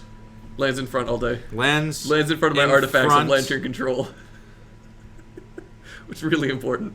Geist hits the table. That's pretty good. I mean, that's what you need. You need to be able to race here. I think my favorite build of Infect, not the best build, But then I'm going again, to say. Nathan might just be dead here. Yeah. He could very easily just be dead. Probably not with only 1 green source. Oh, he has though. 2 green sources. If he goes Might and another pump spell. So that's attack for 6 there, and looks like And that's a become immense. Oh, that's a ground spell. that's a ground spell, so that's lethal, because Exalted. Yep. So that's exactly 10, right? Yeah. And that would be the ball game. That is the turn 3 I was talking about. Yep. One of the reasons why Noble Hierarch helps you get a more consistent.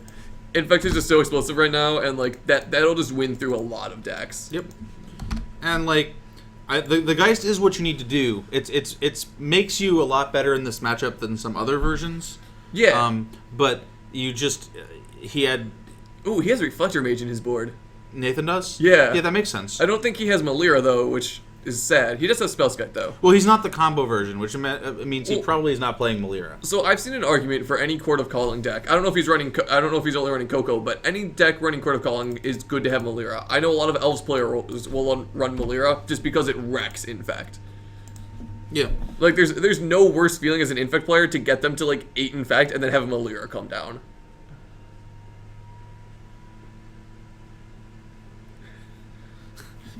Cubs Wait, what fan. did Cubs fan get modded for? Oh, It's excessive caps locks. You can also see up here. Okay. You guys can't see, but I'm pointing to the computer screen right I now. think I unblocked it, but Yeah. We probably don't want Hercule's Recall up there. What card do we want? Maybe a Geist to Saint Draft? does anyone not know what Geist does? Uh, I guess he hasn't seen play. oh, that's the gross one. Where's the Get the good World one? Magic Qualifier special. Get the cool one. I don't like that one either. Innistrad? I just want the where's the Innistrad's freaking. in the middle. This one? There we go. This is the by far the best Geist artwork. I agree. There was definitely a guy at some tournament I went to where I'm a lands in front guy, and he just like started playing his lands like in random places on the battlefield. He was just like, whenever people play lands in front, I just start putting my lands in random places until they stop, and I'm like, okay. Did you judge call for like erratic board state? No, that's totally fine. He can do whatever he wants with his permanents. He has to be able to keep the board state clear. It's clear. I know what cards do. Library under the table. I think that would probably get you banned. Please do not keep your library under the table. Library under the table is probably a good way to not finish the tournament. Library on the table, books inside the library. Get out. Just play spellbook. It'll be okay. Get out. Spellbook, you say. Yeah. Then you don't have to discard all those cards that you get with Ad Nauseam. Spellbook, you say. It's really good with Ad Nauseam. You get it in your hand for free, and then you play it, and you don't have to discard all of your Wait, stuff. do you actually play Spellbook and Ad Nauseam? No. Okay. Wait, did he just? Oh, they're drawing. Yeah, just playing on camera for us. they're splitting and they're playing out the match. Because there's lots of them there, prizes on the line Yeah. here at MTG Card Market, Chicago, Illinois. All right. Looks like we've got a Geist in hand. Or is that's a Loxodon Smiter? Yeah, that's a Loxodon Smiter. That makes sense with the Coco. Yeah. Gotta be able to hit stuff. Pretty good versus Liliana. It always feels great to discard something like that to Liliana, then kill it the next turn. Yep. Although, I think we're going to be seeing a lot less Lilianas. I agree. Unless they start seeing playing the Grixis control deck.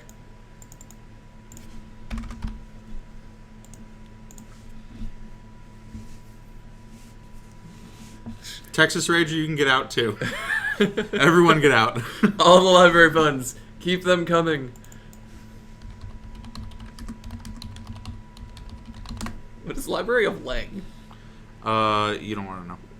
Also, why the heck does it always default to like the worst art imaginable? This is the one and only OG Library of Alexandria. The Noble Hierarch face-off. What's the deal with lands? It's a good deck in Legacy. I believe he taps that way because... No, he's right-handed. Why is he tap? He's trolling. It's fine. He probably just does it intentionally knowing chat hates it. Because I'm pretty sure we've told him before chat doesn't like the way he taps his land. And he, like, made sure to do it every game while he was on camera Yeah, for a 'cause while. chat can't tell you how to play. Like, if chat's all up in your face about your lands in front, put your lands on your opponent's creatures. That's how you play from now on. Invade your opponent's playmat. Yeah, because screw it. I'm going to play what I want. Like, it's not your decision where my lands go. I need to get on camera and just play my lands across the Alright. opponent's field. Looks like we're taking a shock here. What does he have planes for? Is he playing Geist? Does he have the Geist board? Oh, please tell me he has the Geist board. Looks No. like Oh, just that looks two pretty good, Glistener too. Elves and a Noble Hierarch. That's probably going to set up a lethal attack next turn. So there's a few reasons to run Temple Guardian alongside Noble Hierarch. One is for path, two is for playing Geist out of your board. I'm a fan for playing Geist out of your board, though it's worse than just doing something else. It's worse than just running counter spells. Alright, looks like a Quasali Pridemate. It's a lot of elves. If he attacks with one, he gets +3/+3. Does he have any way to give gets him +2/+2. +2/+2, sorry. He also has a Blighted Agent in There's a hand. Blighted Agent in hand. Does he have There's two Blighted also a Agent in hand? Distortion Strike in hand. Seems pretty good. Maybe a Dryad Arbor as well. There's the Distortion. So that will be 1, 2, 3, 4, in fact. Unblockable. That's really good.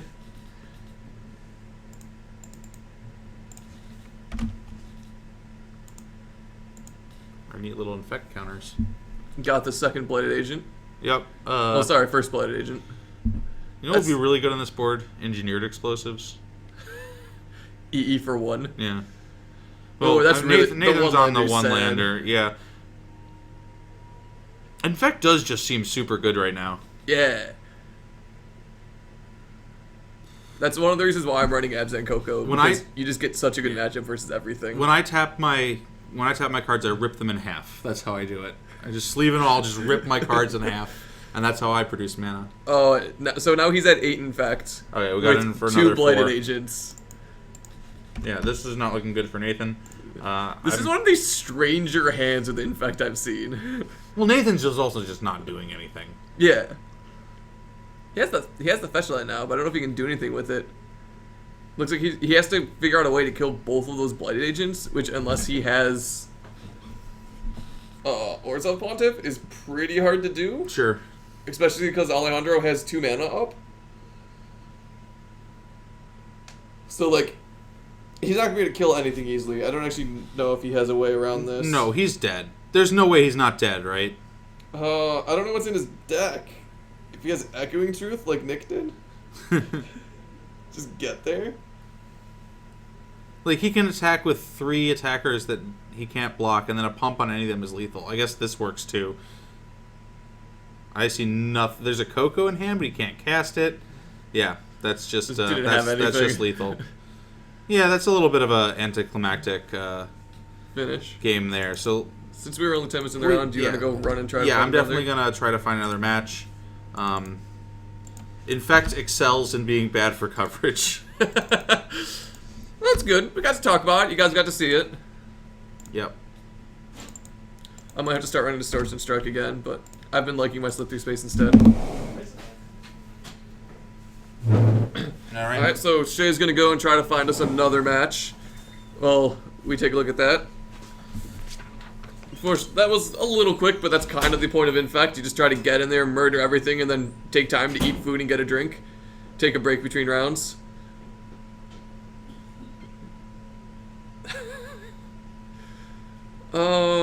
Wait, what?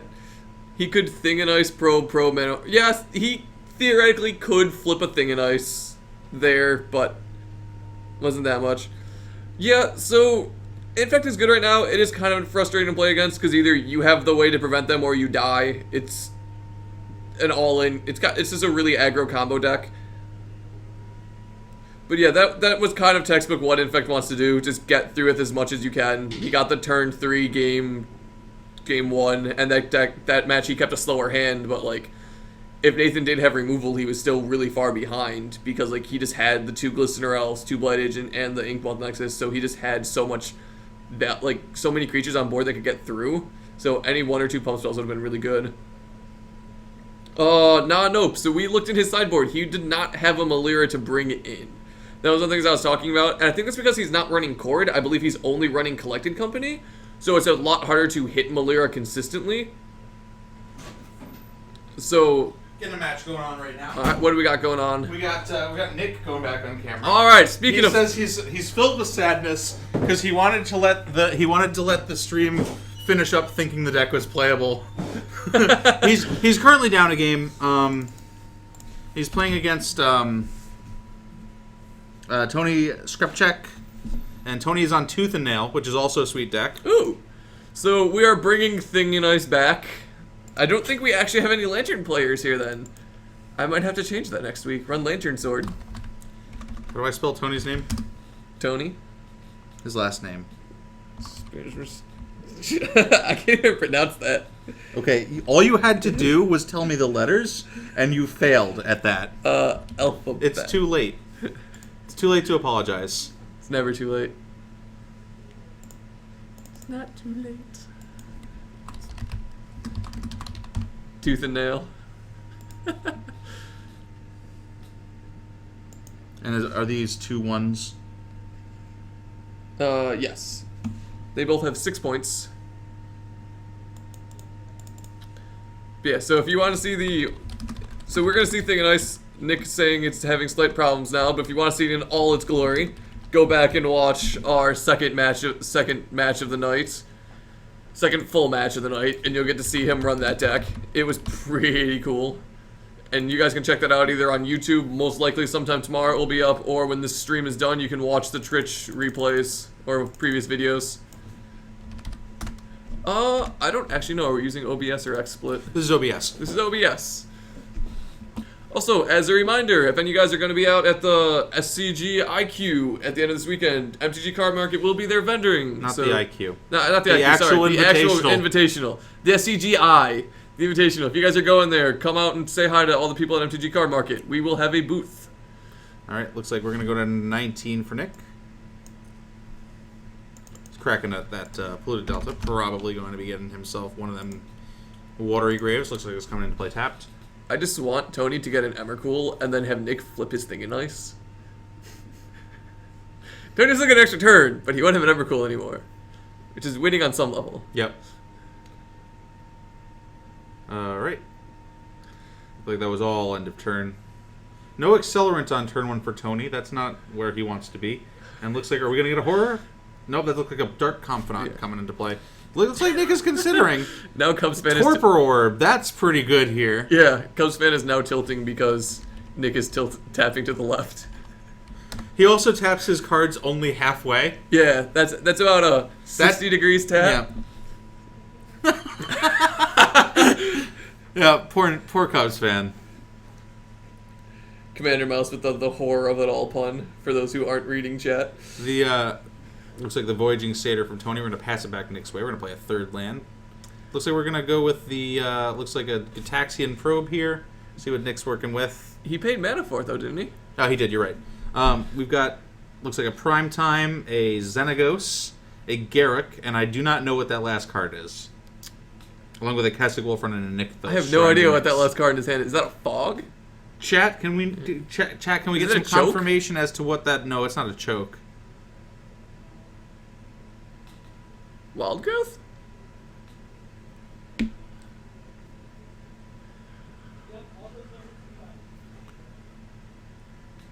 also prevents Primeval Titan. Oh, and it prevents his own Hunted Horror. I love it. Oh, that's gross. So they just get a 2-mana 7/7. Oh, it's Yeah. Overgrowth. Okay, let's put up Overgrowth really quick. But the Torpor Hunted Horror interaction is pretty good. This one? It's got to be the Stronghold art. Yeah, it's the Stronghold art. Trample, no less. That's so good. So I'm guessing he pulled his Snapcasters out. There's the Overgrowth, so he'll be able to produce... He'll be able to make Garruk get some more mana next turn. But it's going to have a hard time against a 7/7 Trampler. See what he gets. Let's get some more Just value the with Dark it. Slick Shores he just drew off the top. He's got a Polluted Delta in hand. Still probably has that Bob from earlier. Yeah, I guess that Looks comes like out now. Bob's going to be played, and we're going to get in for 7.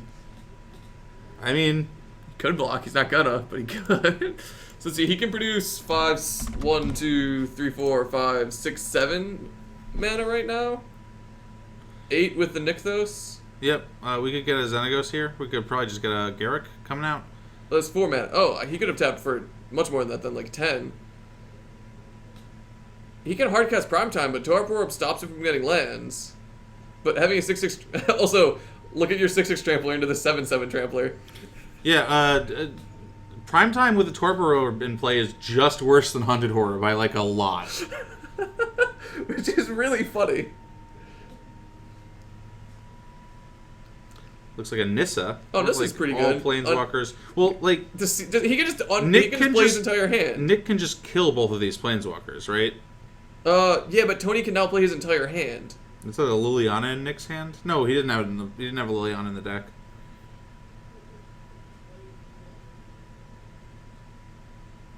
Does he get to just cast Primeval Titan and Xenagod?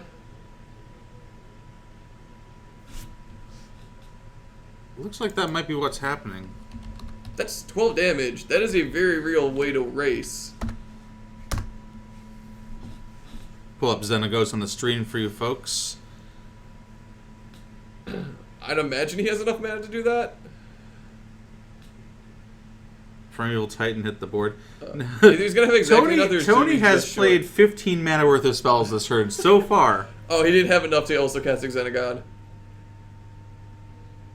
Bob drawing a free land. It's pretty good. He needs Echoing Truth real bad though. Yeah, Echoing Truth on the Primeval Titan is pretty good, I think.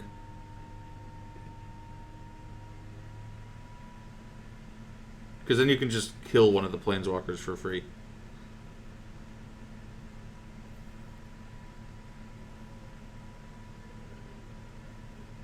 It's not that it's bad, it's just, it's not a 7/7 trample for 2. Yeah. Is that the second Looks time like he's he taken 7? just looks like he just hit him for 7. Yeah.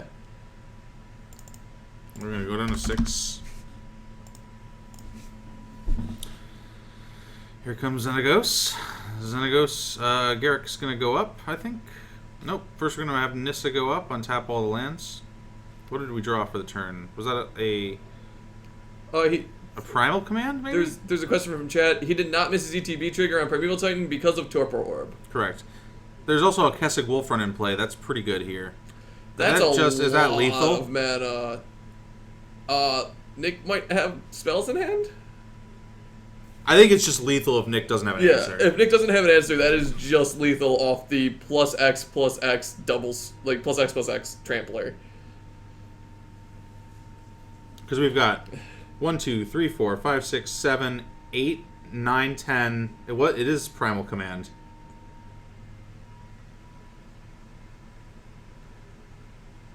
Put Torpor Orb on top and shuffle?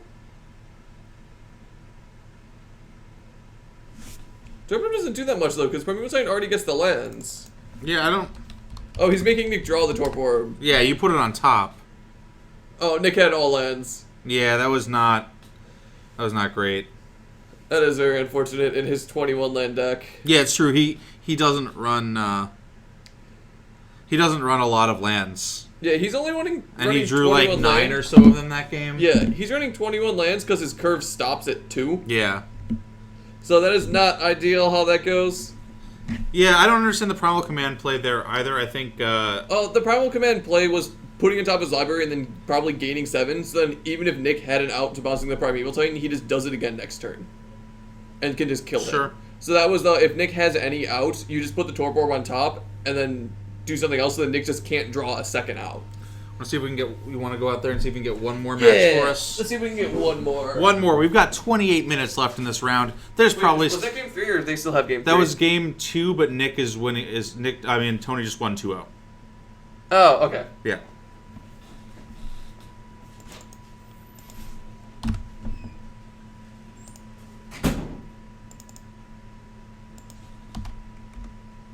All right.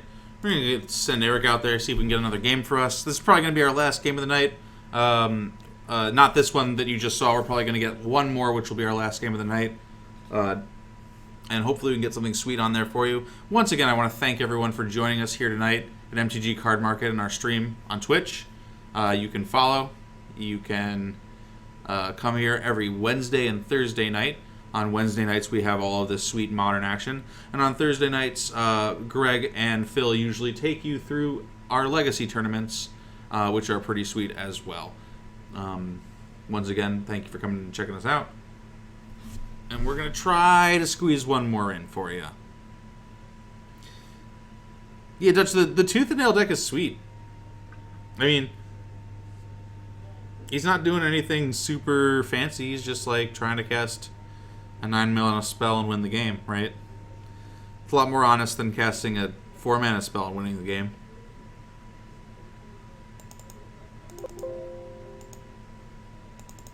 Current match record 0-0.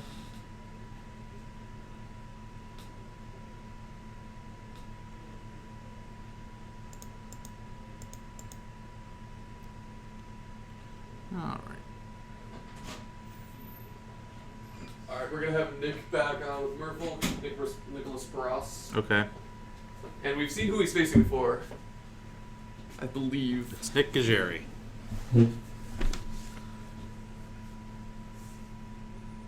Yeah, Sean. With the Naya Call Company. Oh, yep. So we're gonna get to see Merfolk versus Zoo Game 3.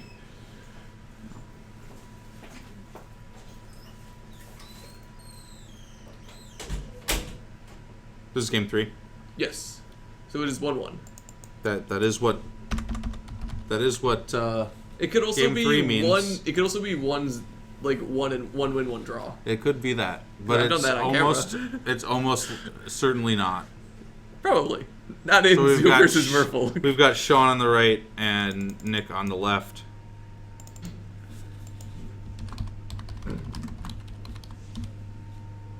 Yeah. Also, from the previous match, I think another reason probably with Primal Command is because he knows. I'm betting he knows that Nick has Echoing Truths and bounce spells, so it forces him to have 2. Oops.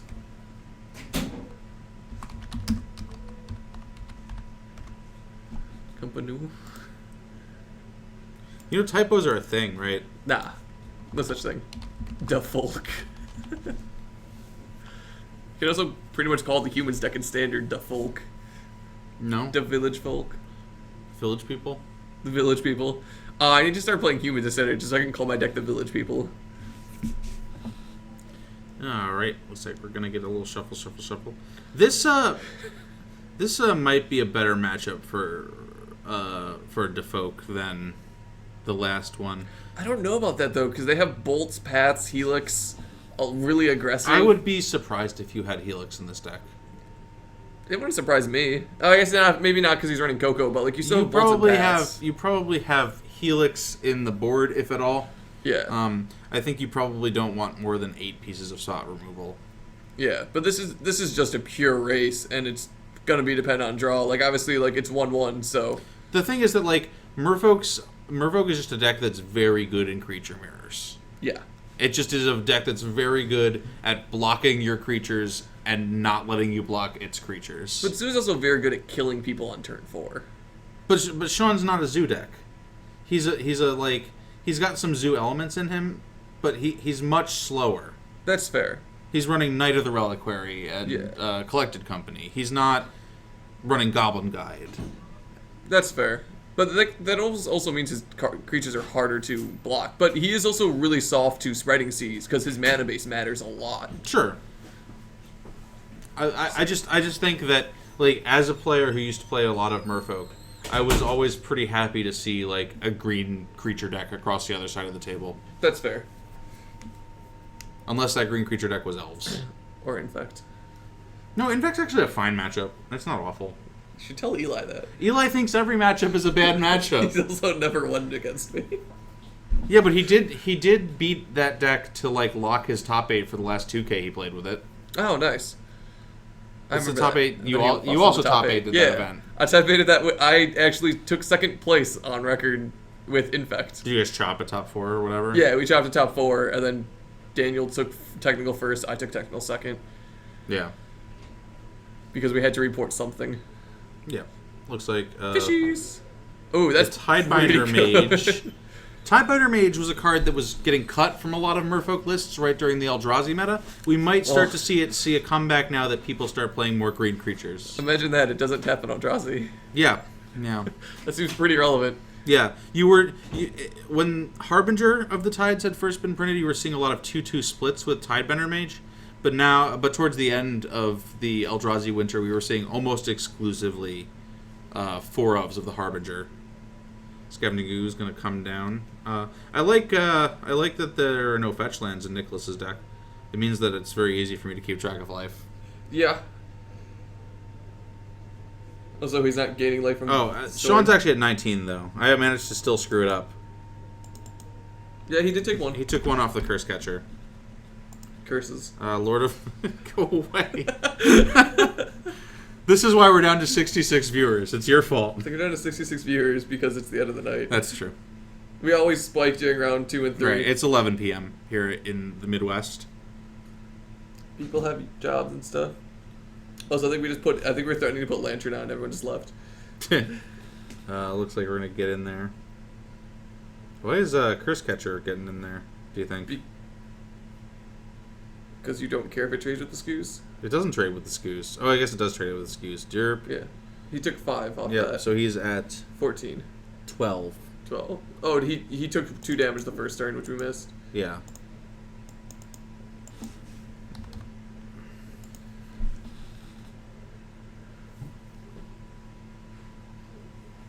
And there's a fetch. Does he have a bolt? Is that red spell a bolt in his hand? I don't see a red spell in his hand. I thought he had a red spell in his hand. Or is it a red land? It's quite possible it's a red land. I'm silly. You are pretty silly, but I don't know. Worth noting here that Nick plays the Wonderwine hubs just as insurance against choke. He's not running Path to Exile or Sig River Guide or any of that stuff. No white in this deck. He's just running the lands because they are not islands. It's a pretty good reason. I mean, it depends. Are you more afraid of choke or Blood Moon? I think Like, you're in this situation, like, Blood Moon is usually a card that's pretty horrible against Merfolk, but Blood Moon would be excellent right here. yeah, but I think also Merfolk cares less about Blood Moon when they have Aether Vial. Sure, but he doesn't have Aether Yeah, Vial. I would say it's not representative on this board state, but in general.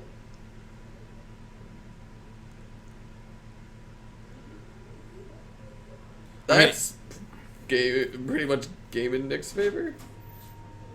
That's Well, no, his absurd value. his creatures still do not have Island Walk.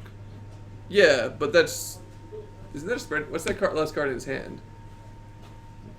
They're also just so big now, though. Like Sean can't block. Yeah, them. he's swinging in with a 4/4 and a 3/3 here, and maybe Lord of Atlantis feeling frisky. Nah, he's Nope. not gonna throw Lord of Atlantis in the Night of the Reliquary.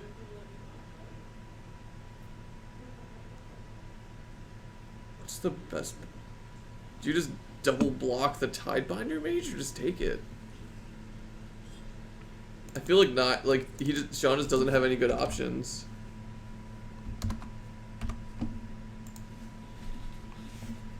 Oh yeah, he traded his Night of the Reliquary off for the Curse Catcher. I mean, what are his other options? Like, I guess at this point he's hoping just to hit land Coco. yeah,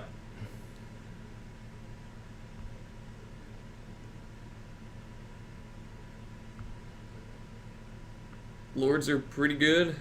I mean, are there Kitchen Finks in this list? Kitchen Finks would be pretty good. Maybe, I'd imagine so, but like, what does that do here? We should play Blue-Green Merfolk with Collected Company. Did What someone do you try think? that? I do remember someone I'm tried that. And it sure was bad. someone has tried that, Like, and I I'm think also LSP tried that sure on it would be stream. bad. I think LSP tried that in his Channel Fireball video. I should probably do the damage that the four-mana guy got through. This is also just a very good hand for Nicholas. Yeah. Taking 2? Yeah, it looks like we're shocking to 5, so he really needs to play Collected Company. Signaling the Coco? Well, no, he's just got 4 mana, and he's got nothing to do with it, obviously. And it's just, like, really unfortunate for him. He's just going to have to pass it back. He could be bluffing it. He, In this case, if you don't have Coco, you have to bluff it, he basically. doesn't, no, he's just very unlucky and has just nothing to do with this 4 mana. Just, it's 6 cards in hand, nothing to do. It's very, very unlucky. The life totals are correct right now, I believe. Remember, they're a little bit behind us. Yeah, well, you know. Everyone's a little bit behind me. Yeah, Nicholas trying to think here what's the worst things that could come out of a Collected Company, probably. I think he's still dead, even with Coco. He would need to have, like, 2 first-strike creatures. Oh, I guess he would take 1 damage. He could block... If he doesn't whiff, he hits, like, blocks some Finks. 3. But 2 of them are still getting through for 5. Like, no matter what, this is lethal. Because you can only... I guess, yeah, he would have to hit Kitchen Finks. No, but even that's still lethal. That's still 4, 8... That's still 12 coming in. If he Well, no, hits 'cause he can 2 block Kitchen 3 of Finks. them. Oh, Because he has okay. scavenging ooze. No, but then he's still taking... Oh, yeah, he would go to 1. Ghost Oh. Quarter works, but he doesn't get to cast Coco. He's got a Lightning Bolt in hand. Bolt a Lord. That's pretty good. See, he wasn't holding up Coco. He just had other stuff to do with He that. does. He actually does have Coco in hand, though. So we're gonna see Scavenging Ooze maybe eat something and block. Block that, eat some things, get bigger. Now, why do you suppose he's not eating the Lord? Because he wants Oh, he his can untap Nakatl his to untap. Nakatl. Yeah. Yeah.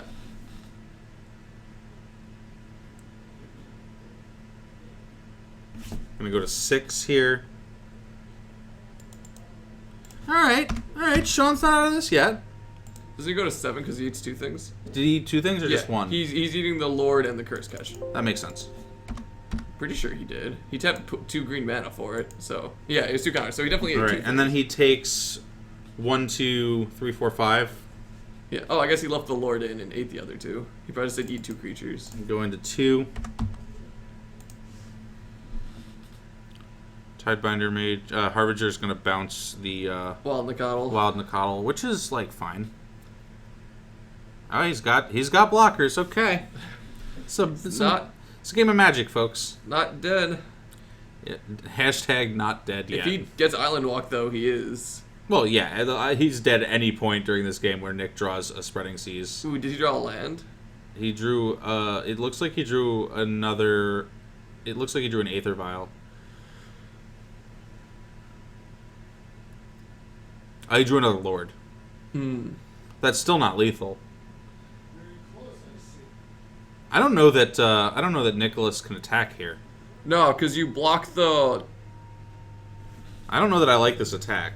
You chump the bounce one. You trade with the 2/1 and you eat the Lord? Yeah.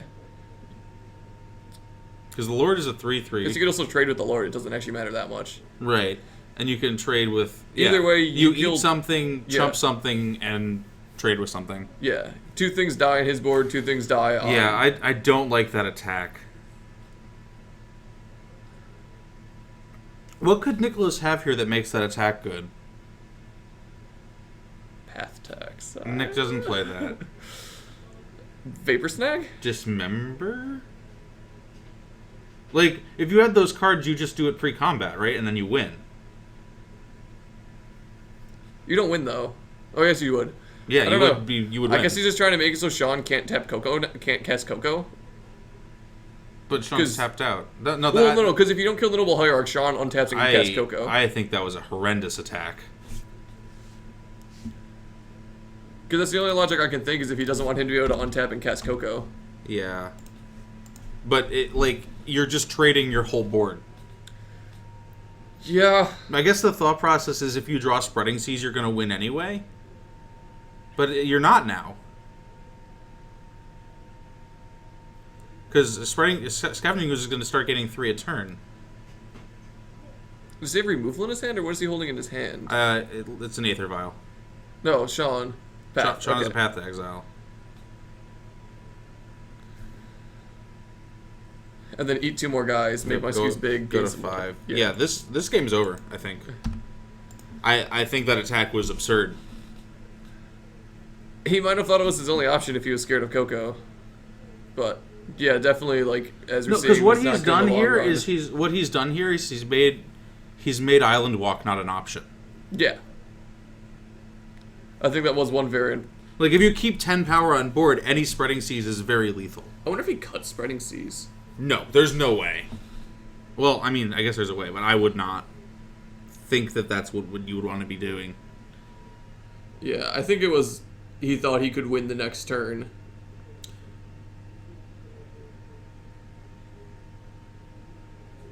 He played the Aether Vial. Looks like He's also ripping lands. he just got a Silver Gill, Oh, Silver. Okay. but he's got to pay 5 for it.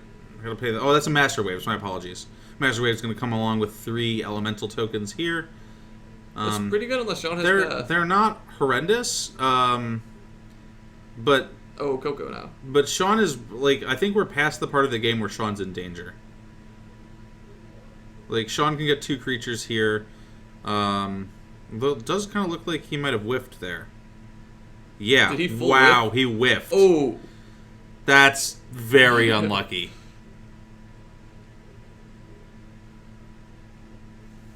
Wow, yeah, this is not good.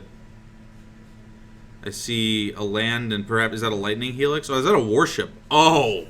Warship is very hard for the Merfolk deck to deal with. Because now he just sits there and takes the damage, because Oh. that's absurd.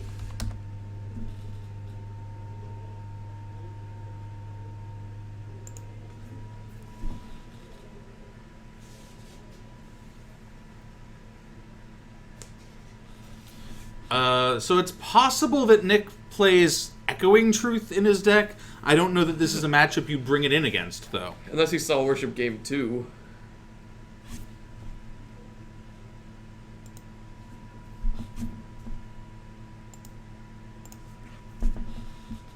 Yeah, that's what I was saying. What Conrad is saying in the chat right now is like, yeah. Never mind. I don't. What does Vapor Snag do here? You have to have 2 Vapor Snags. Yeah, you have to have double bounce. Because is Sean just... Oh, I guess Sean is going. Sean is looking to Cracking sideboard before right saying- now and seeing if he has anything in his deck that answers this card. My guess would be no. But does he have more... I guess he might be able to try to deck Sean? No way. Oh, I got not in 10 minutes. He would go to... There's no way. Is There this is main face Coco? literally no way that he's going to deck him. Not in time left, but... None of the reliquary... No, not well, before no. he kills him. I guess that's what I'm saying, like, who has more creatures total. But yeah, now there's just... Unless Sean has Echoing Truth and Lethal on board. when he Oh, has you're Echoing right. Truth. Snag causes life loss, not Yeah. damage. But he can just Scooze in response. As long as he has green mana open, he can Scavenging Ooze in response to the Vapor Snag. That's true. Yeah, but at this point, I don't think Sean ever does not hold up one. I don't know if Sean realizes that, but you definitely just... He's going to have up 1 green mana, basically, at most points anyways.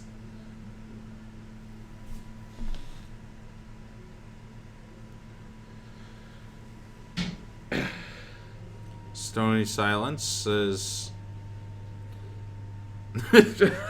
Response activate my vial. Okay. Cool.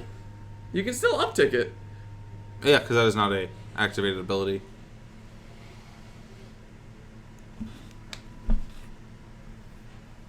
Does he have Delirium? No. At what point... So the question sort of becomes, what is Sean's plan for winning this game? I guess Well- just attack with huge things. If he does... Oh, yeah. He's got an 8/8 and a what I assume is a 4/5 Tarmogoyf.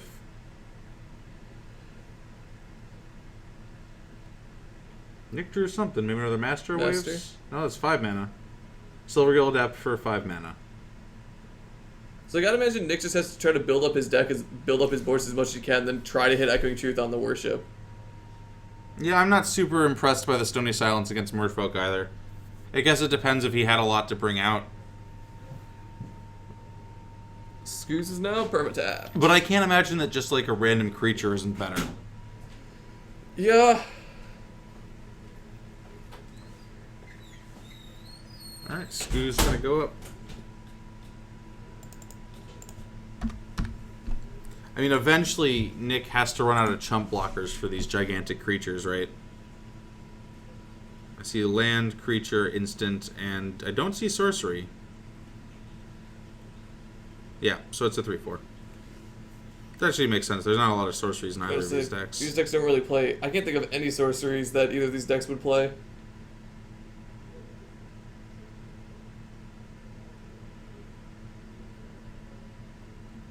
I mean, it's not unreasonable that Sean might have a couple, just because he is playing Tarmogoyf. That's fair. But most of the time, you just hope to grow your Tarmogoyf on your opponent's stuff.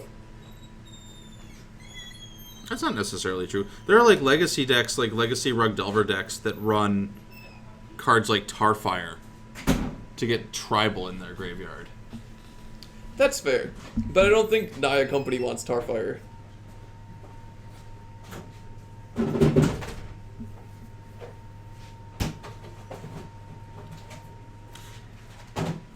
It is starting to seem like perhaps Nicholas sided out his spreading seas, which seems like a sort of interesting strategy given how mana greedy this Naya deck is, and B, the fact that it has a utility land package with Knight of the Reliquary. Yeah, but It's possible Noble he does just- mean that you don't, like, you can get around. It's possible he just hasn't drawn them. Yeah. We'll have to see if he draws one before he dies.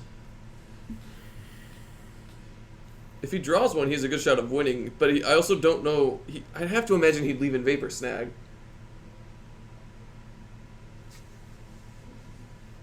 Alright, we're going to get a pump for 2. So that's a 6, 7, 8. Yep, he just moved his leftover to 12 on the cell phone. Yep. 13 actually. Because it was chumped. Oh, okay. So yes, 13 then.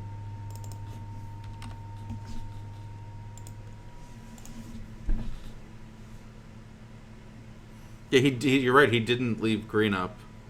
But I also think that would mean Nicholas would have to draw a way to give islands and Vapor Snag. Right. Spreading Seas Vapor Snag is lethal right now. Yeah, he'd have to just Actually, no, draw it's them not. both. He's just got enough creatures.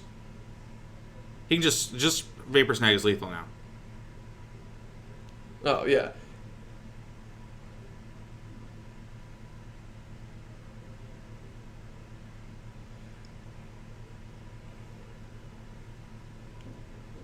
Doesn't have it though. I wonder if he realizes that. I don't think you make that play if you realize that. I don't know if there's not a. Another Goyf coming in. Yeah, I feel like leaving up your mana for the Scavenging Ooze to play around the Vapor Snag is more important Than than the one extra second point damage. of damage on the Keswick Wolf run. Yeah. For sure. I'd agree with that. Yeah, I'm glad we got this game on. This is a pretty good game. It's interesting. We're gonna Very go clogged up board state. go search with the Knight of the Reliquary. What do you suppose he's getting here? There's only like 4 minutes left in time. They won't go to time. I can't think there's anything especially great for Sean here. Yeah, he's just gonna get another stomping ground. He's So he's just growing his making Knight. it bigger. Yeah. If he could give it pro blue, if he's playing the land that gives her protection. No, I don't think so. Pro Blue would be pretty great here. Yeah, it's possible. You're right. It's possible that Sean is choosing to play around not getting the draw rather than losing to exactly Vapor Snag. Yeah. Is that The what Jury is that? Step, yeah. Is that choke? That is a choke. And that is exactly why, as you see here, it's not actually that good because Nick has 3 non-island blue sources. Yeah.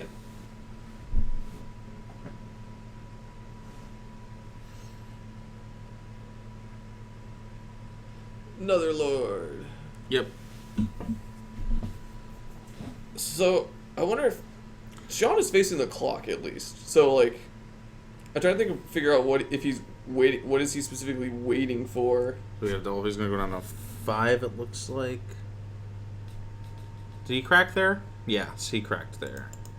Yeah, he's just trying to make it as big as possible for a really large trampler. Right, he's just trying to trample over. Like, Nick can no longer just block this with a 2-1.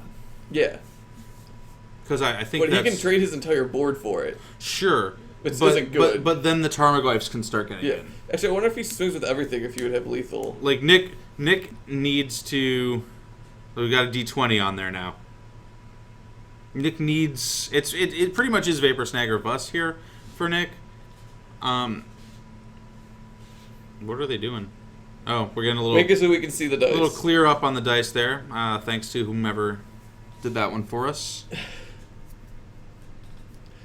I'm actually really curious if he has his Jerry Step. He doesn't have a way to untap it though, so like he can't actually swing in with it if he has his Jerry Step. I doubt he has the Jury Step. That would be surprising to me. Yeah, it sees play in the version that runs the what is it called? The enchantment that whenever it lands battlefield you can untap a creature, and has the other mode. It would came out like in Zendikar. Retreat to Coralhaven? Yeah, Or Coralhelm. Coralhelm? Yeah, that card's spicy. Does he just have to start swinging? Because Nicholas looks like he's going to get the draw on time. I mean, so he can pump for 3 right now. If there is a situation where Nick is going to be forced to block with a lot of things, and then Yeah. Sean can win in turns. So Yeah. that is it's a 9/9 Knight of the Reliquary right now, getting +1 from that Noble Hierarch, or is that plus? Are there 2 Noble Hierarchs in play? No, +1. So he's swinging with a 10/10 right now that can be pumped for 2. So it's a 12/12 trample essentially.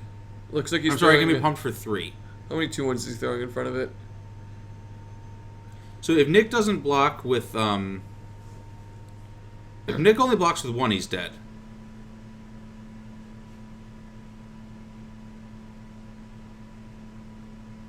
He's blocking with 4 2-1s to kill it. Oh. Jamoka's command. Oh, he can kill the Master of the Waves and win. What is that phone doing? Maybe? Is that turns? Yeah. I wonder, so wait. It looks like our clock was a little off. We might be in turns right now. If he fights the Master Waves... Oh, he has 2 of them. Wait, couldn't he have... Do Jamoka's command spell +1 counter on target creature you control? Yes, it's just you control. Okay.